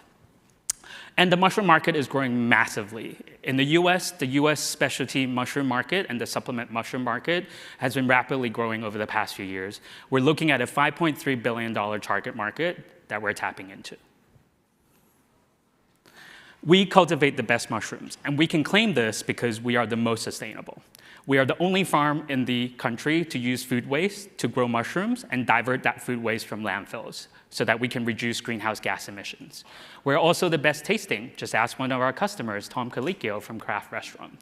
We are the best tasting because we can harvest and deliver local fresh mushrooms on a daily basis rather than waiting for 3 days in order for it to get there. We are also growing some very unique species that chefs are craving for, including the blue puffballs and cordyceps that they can't find easily. We're cultivating that using food waste. And chefs and our customers don't have to pay any more for our produce, mainly because our cost is lower than traditional farms. With our free raw materials that we use from food waste, plus our indoor automation techniques, our cost is lower, which means that we can pass on that savings to our customers. It's a no-brainer for our customers. So how does it all work? We essentially take organic waste from any food generator, that could be restaurants, grocery stores, food distributors, to Key Bank Center, potentially. So if anyone knows Delaware North there, we would love an introduction after this. That waste essentially comes to us. We don't have to change any behaviors. We get paid to process that waste. Essentially, a waste hauler, our customer, instead of going to landfill, will just bring us the waste instead, and we'll process it at our farm. This is our pilot farm in New York City. We're currently selling out 300 pounds of mushrooms every week. We've been selling out for the last 6 months, and we're about to move into our 10,000 square feet farm later this year. With our proprietary substrate formula, we're now able to grow 20 different plus species of mushrooms, and more are coming soon. So once we harvest the mushrooms, we essentially sell it back to the people that give us that waste for $6 to $15 a pound at wholesale pricing. Essentially, you can see here, chefs are using our produce to create pizza, tacos, even a meat-like substitute because mushrooms are so dense and the texture is so fantastic. And lastly, post-harvesting, what's left over with the spent mushroom blocks is created into a biochar. We did an independent lab testing recently, and that biochar actually has higher NPK values than traditional biochar. That means that we can provide this to farmers to grow better yields for their produce. We are a business that do good and can be highly profitable. With just $1.5 million in CapEx investment for each farm, we can generate $3 million in gross profit every year from each farm.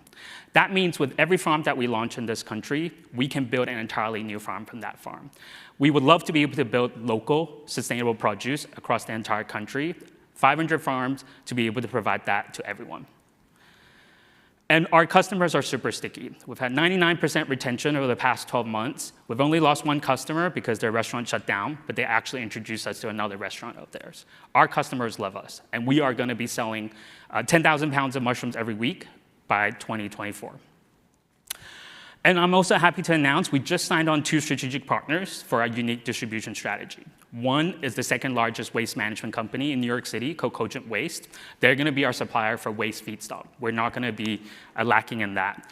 Also, the second one, Strager Provisions, is one of the premier food distributors in New York City. Between them, we have access to 11,000 customers that we can tap into. We only need 750 customers in New York City to be able to generate $8 to $10 million in yearly revenue. We want Buffalo to be our super farm. There is a massive market currently with mushroom supplements and mushroom extracts. 90% of that comes from China. Instead of just selling fresh mushrooms here, we want to tap into the talent here from University of Buffalo to be able to create a scaled, national-wide mushroom extract plant here. You can see brands like Mudwater, Rise, they're all growing rapidly, and we believe Buffalo is one of the best places to do that. And we can work with a lot of great partners, whether it's Big Wheelbarrow, which is one of the winners from the previous years to help us distribute, or some of these great food companies that can help us grow together. We believe that this market is already big enough, and we can make it even bigger by adding mushroom extracts to it. Our team consists of people coming from mycology, manufacturing, indoor farming, and we have a great diverse team. We're backed by really great VCs in food and climate, and with 43North, as well as the Buffalo community, we can take it into greater heights. So Buffalo, don't let waste go to waste. Thank you so much. Well done. All right. Okay. Let's kick it off. Who's going to go first? All right, please, get in, please. I'm super excited about the business model. Can you walk me through, I guess from a profitability standpoint, there's a couple of ways to look at it. How many pounds you sell per week, per month, right? So that's weight distribution. And then there's growth on use case, so suppliers and extract and other aspects of the plant versus the plant itself. What does growth look like in terms of your next milestone, hitting profitability between those two food groups, selling the plant and selling things adjacent to the plant? Yeah, so there's a few different products that's obviously coming out of our farm. The fresh mushroom product is the most immediate one because everything that we grow, we want to sell so that nothing goes to waste. Essentially, we only need to sell around 5,000 to 6,000 pounds a week, and our capacity of our farm is around 15,000 pounds in New York City in order to hit cash flow positive. And what's left over, because you're never going to get 100% sell out sometimes, you grow more, sometimes you sell less, that is actually turned into mushroom extracts currently. So that will also be sold currently to CPG companies. We have a hemp company that's working with us to essentially turn it into a mushroom hemp product. We also have a non-alcoholic beverage company that's looking for those extracts. But from a profitability profitability perspective, you're looking at a 65% margin for fresh mushrooms. Extracts will be slightly lower just because the process takes a little bit longer. There's more operations to it, but we're essentially making money out of every single product of our farm. Right. So, and because of that, what is the milestone timeline to get to profitability and cash flow positive? It will be by Q3. It'll be by Q3 2024. Got it. Yeah. Sort of a follow-on. First of all, props, because you just gave these kids a great science lesson. But, and your company's called Afterlife. There is other lives for mushrooms. Yes. Can you talk a little bit? There's the medicinal purposes, there's beauty products. Are you guys thinking about that as part of? Yeah, there's definitely a lot that you can do with mushrooms and mycelium. People are using it for water filtration with the spent mushroom blocks. Some people are using it for building materials. That takes a lot of R&D work to do that. People are also creating cleaning agents from it. We're pretty much focused on selling mushrooms for now, fresh mushrooms as well as mushroom extracts. And once we hit profitability, the goal is to do more R&D. We want to be very focused currently, build more plants everywhere, and with the cash flow, we'll be able to do a lot more. Yeah. Great. Anthony. Yes, thank you. Please. When looking to expand into a new geography, how many businesses do you need to onboard to kind of get to a critical mass level? Yeah, so to get to critical mass in terms of profitability, you're looking at essentially around 5,000 to 6,000 pounds a week, which means that each customer generally buy around 20 pounds of mushrooms a week. So you're essentially looking at like what, 300 customers in that region. So some customers, like for example, Kraft, they buy like 300 pounds of mushrooms a week. So for example, with 43North, they're going to be buy a lot more significantly, right? So with New York City, just to give you one more context, there's over 100 food distributors in New York City. Each of them buy around 3,000 to 4,000 pounds of mushrooms a week. So we only need like 3 or 4 of them to be profitable. Thank you. Yeah. Good answer. What's the growth strategy in acquiring your new customers, specifically the suppliers? Yeah, and that's where our unique distribution strategy comes in, is through waste management companies, because they actually have access to all the customers that we would tap into, but they're struggling because with government regulations, they need to do more with their waste. And there's a dirty secret, which is even though there's a lot of waste separation policies, a lot of these waste management companies don't actually are regulated to throw it into compost farms because there's just not enough out there. So we can help them do that. Plus, in the future, we could provide them an entirely new, highly profitable revenue stream for them, a high margin. Logistics is a low margin business, so we could go to market with them together. So that's how we're thinking about it. And with Cogent Waste, they can introduce us to waste management companies all across the country. We would love to work with like Casella Waste Systems here. There's also like Farmers Pirate Compost. There's a bunch here locally that we would love to work with. But what's been the percentage of acquisition of customers from waste management distributors versus going direct? We've predominantly go direct currently. Actually, I would say most of our customers currently are just referrals from chefs in the community. That's how we're building our credibility at the moment, because rather than go directly to retail or food distributors, we're building our brand to establish our credibility. So we have some of the best restaurants in New York City that's working with us. After that, the goal is to be able to convert that into retail, into food distributors, because we have that credibility. Currently, we're still testing out the model with, we have a few customers coming through waste management companies through the partnership, but we're still early days because we're building out the new farm. So once the new farm's up and running by end of the year, that's when we're gonna go gun blazing for that, yeah. Eric, you have a question? Heidi, you have a question? Where's the farm in New York City? It's in Maspeth, it's in Queens, yeah. So it's pretty close to the city, yeah. And does New York City reward you in any way for your sustainability, your climate? Not yet, but I would love any connections with New York State to do that.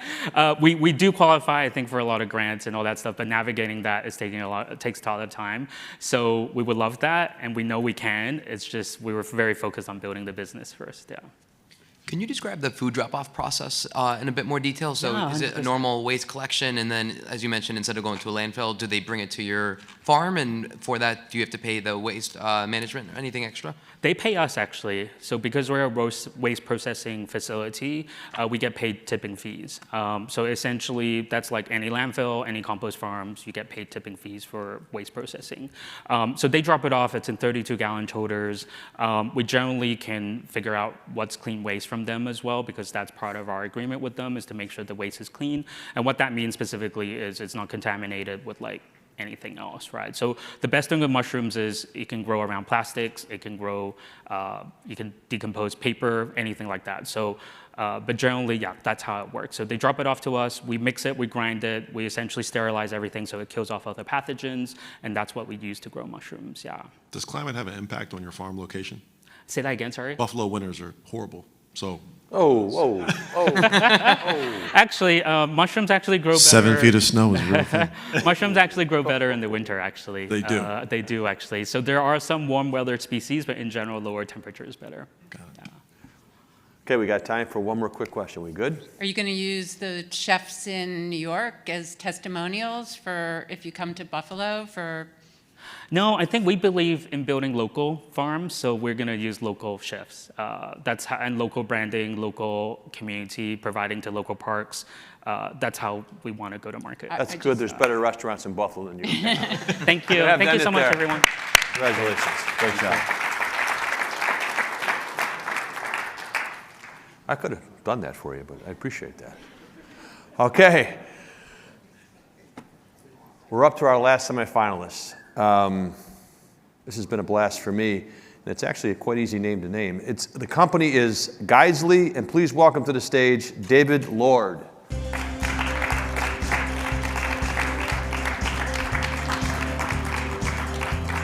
Bill, thank you. There you go. Stage is yours. Thank you. Hi, everyone. I'm David Lord, founder and CEO of Guidesley. Guidesley is the first vertical SaaS platform for outdoor recreational guides.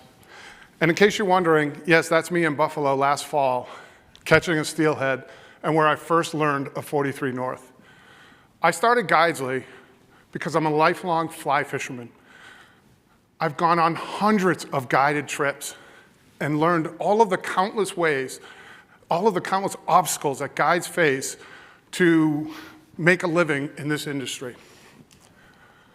So what I've done is we've built a strong startup team to solve this problem. I've been building venture-backed companies since 1996. This is my third startup, fourth company. Shiva's been with me for 3 companies and been a CTO for 20 plus years. Taylor's on her second straight startup. And we also have a strong cap table, along with 2 notable New York investors in Elysian Park and Graycroft Ventures. So what's the guide problem that we're solving? Guides have an offline world. 80% don't have online booking. 30% don't even have a website. This is one of our guides. This is how he used to take orders. Write it in a book and keep that book with him at all times. So what we've done is we've built a vertical SaaS platform.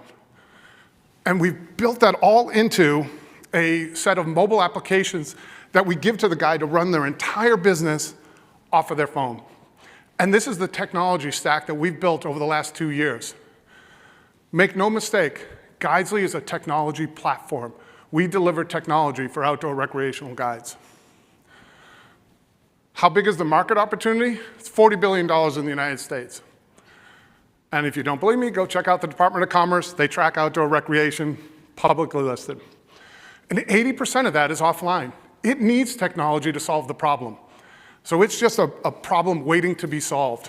We've addressed these markets. We've gone into fishing. We've gone into wildlife. We've gone into hunting. We just went into water sports. We're about to go into snow sports. So there's just a number of ways to grow this market. FinTech would be the first one. And we just entered payments in July. It's already 10% of our business. So what's the business model? We enter into a win-win with our guides. When they get more orders, we make money. So we help guides find customers. We book trips, $660 average transaction. We make 10%, $66. That's $19,000 a year for a guide, $1,900 for us. Because our churn is so low, that's a $37,500 lifetime value. Our go-to-market was our first use of technology. It's a signal system built to go reduce customer acquisition, so we're only hunting guides that are interested in joining a platform. So that was our first use of really sophisticated technology.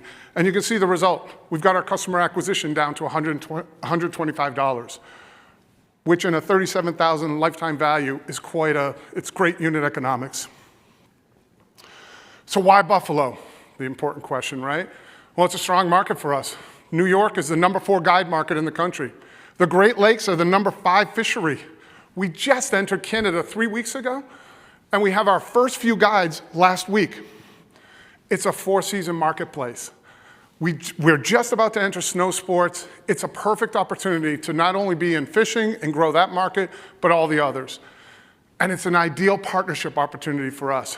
Together with the 43North team, bring the very first guide conference to the Buffalo Convention Center and then make that an annual event. So we can build a brand and add value at the same time.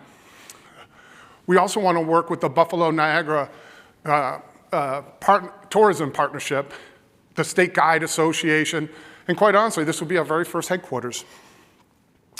So we have strong guide traction, 100% year-over-year growth with absolutely no increase in headcount, and we spend nothing on customer acquisition as far as marketing goes. What I'm most proud of, we have a 0.4% churn, which means guide happiness is critical to us, and our guides are in fact happy. I've never met a SaaS company that has a 0.4% churn. We have coverage all over the country. These are clusters of guides. We're in the business of getting trips for our guides, and we have a 500% year-over-year growth in our trips, which is what guides care about. So now let's talk about our cohort. This is real data from year 1 to year 2 to year 3. A fishing guide who joined our platform in 2021 can expect to get 5 times the number of trips. So they're growing from 5 to 30 by simply saying, yes, I want to be on the platform. They don't have to do anything else. And you don't have to trust me. Our guide tells us this. Went out with him. He said, David, we took a chance on you and Guidesley, and you've made us $10,000 more net revenue. That's meaningful to my family. And that's why we're Guidesley. Thank you. Okay. Nice job, man. Ooh, sorry. Okay. All right, who wants to kick it off? Thank you. I'll start. Obviously, you've spent a lot of money on tech development. Mm-hmm. What would, if you were a finalist, what would you spend the next $1 million on? Yeah, the next $1 million will really be focused on go-to-market. It's expansion. Growing our outbound team, really working the AI technology in our inbound team. We've got 2 projects going on with Amazon and Google on AI projects to go bring more features to the guides with less work. So there's still some product to be built, but it's mostly go-to-market. Good. So Keenan, before you talk about the weather, we can ice fish. It is not We can horrible. ice fish here. Buffalo is not horrible. I'll take that back, guys. Chicago is. My biggest question is on the partnership side. So customer acquisition, I looked at the $125 CAC. Yep. And I compared it to lifetime value. But if expansion is the next milestone, what are the manual ways that you can try to start to scale boots on the ground before you get into tech? So for instance, immediately as soon as you start talking, I thought of Bass Pro Shops. Sure. And like an A/B test of standing in front of every single boat and rod, and Yep. how many people that buy boats versus how many people buy rods 100%. would use this. Because I'm thinking, my question is, what is the difference between your growth of guides participating versus consumers participating? So great question, right? So we already talked to Bass Pro Shops. Head of marketing we're closely aligned and working through partnerships. But really what you're talking about is the Guidesley network. So we don't have time to go through that today, but partnership opportunities. When you own supply, and we did this at one of my sports startups, when you own supply, you can partner, if you're a technology company, with all the major consumer brands, whether that's Airbnb, Marriott, Bass Pro Shops, and start selling that supply so we don't have to be the consumer front end. We own supply and technology. We can help them get more trips all across the platform. Great. Eric, please. So tactically, how does Guidesley help a guide make the 10,000 extra per year? Is it just the front end marketing? I guess walk us through that, Sure. that value prop. Yeah, so today, a great deal of guides trips might be coming from lead aggregators, whatever those sources might be. Those lead aggregators take a lion's share of that revenue, 30 to 50%. So the second they move to our platform, most of their trips immediately move to our platform. So instead of lead aggregators, now they're winning the local Google search battle, and now they're paying 8% instead of 30 to 50%. So it's a huge financial change, and now the customer is not the lead aggregators, It's our guides. They own the relationship. We manage the tools. All right, great. Anthony. Yeah, thank you. As you continue to build out the marketplace, there's the two sides, as you mentioned, the supply side with the guides and then demand, people booking it. What does that look like moving forward, making sure that they grow in tandem with one another so none really runs out in front of the other? So on the SaaS side, the demand is built through the technology. So there's no difference in Guide 1 to Guide 2000. Our job is to manage technology so they win the local search battle. There's subtle differences, right? But that is purely a technology play. And we are just better than everybody else at that. That's what we've really done a great job of. On the consumer side, we're like any consumer marketplace. We have to go out and build a brand, execute on e-commerce, all of that. Right now, we have 100,000 people going to our consumer website, and we don't pay for any market. That's just organic. Again, tactics. At some point, we'll have to build a brand around that. I think of it as Series A. So we can get all the trips. All of our trips growth is on the SaaS side. What's the largest obstacle you've recently overcome, and what do you foresee being the next big one? Yeah, so unit economics. As we ended last year, getting the unit economics up so that we can get each of these guys to say at the end of every month, oh my God, what value you bring to the table. And we've done a really good job this year focusing on unit economics, more trips per month, better SEO. Those little things really matter. And given the marketplace and everything out there, we're really focused hard on that this year. How quickly can you onboard somebody who's kind of nascent with technology? How quickly is that? Can they get up and running? Yeah, so we built a guide success team that has a red carpet team that's our onboarding. One of the valuable lessons we learned early on is that if we leave anything up to a guide, it immediately has friction and slows down. So we have a BPO over in the Philippines that we got from our first investor, DraftKings, great partnership, and we use them to onboard. So we have a guide success team. The second a salesperson gets to yes, we move it over to the relationship team. They take it on to onboarding, and within 3 hours, their profile is complete. We use AI tools. We've got a whole set of technology. If they add a website to that where they want a custom website, if the domain is new, obviously if there's a transfer, it takes a little longer, but if the domain is new, within 2 hours after that, we'll have that site live. We've automated the whole process. How quickly is the sales cycle for your salespeople? We've got it down to first call. It is, most of our closes are on first call. The signal system gets better and better and better, right? The more time you have in, the better your learning gets. So we get the guide on the phone, they say yes. We immediately text them the terms and conditions to say, okay. And then that's all we need. It immediately goes to onboarding. The technology stack gets built. We're in the SaaS factory at AWS. All of that, the domain gets everything happens automatically. And they'll have a test site within an hour. That's great. On the demand side of the marketplace, do you have a sense of what the repeat purchase percentage has been? About 10%. 10%. Yep. So far, it's early. Yeah. Yep. For network effects, the more Uber drivers, the less wait time, the more people sign up, the more people sign up, the more Uber drivers are needed. What is your network effect? So first and foremost, we want to solve the coverage problem too. It's a whole nother conversation, but we want to be in that sharing economy so that we can take anyone who could be in these outdoor recreational areas to provide services where there might not be guides, professional guides. That's where we really want to be. Yeah. Time for one more question. Anthony, please close us out. Thank you. Yep. How do you think about going from kind of the sub-verticals? So you have fishing, you have hunting, you have mountain sports that you had mentioned going into. Do you wait to get to a certain critical mass that you feel before expanding to another opportunity, or are you just trying to cover a lot of ground in a short amount of time? So that was our initial strategy, win in fishing. As soon as we started building inbound, people found their own way. Once you allow somebody to actually set up their own business, well, a scuba diving guide set up as a fishing site, but they're scuba divers. They just changed the pictures. They said, hey, this technology works great. So we said, okay, we're going to have to change this. And now we're in the sprint to get all the verticals live. Got it. So We'll that was leave it there. key learning, as they say. Got it. Great job. Okay, thank you. Great job. Thank you very much. Thank you. Thank you. All right, that concludes our pitches. How about a round of applause for all of our judges and all the finalists today? Really, great work. Okay, our judges will now go into deliberations and select the 8 companies that will advance to tomorrow night's finals at Shea's.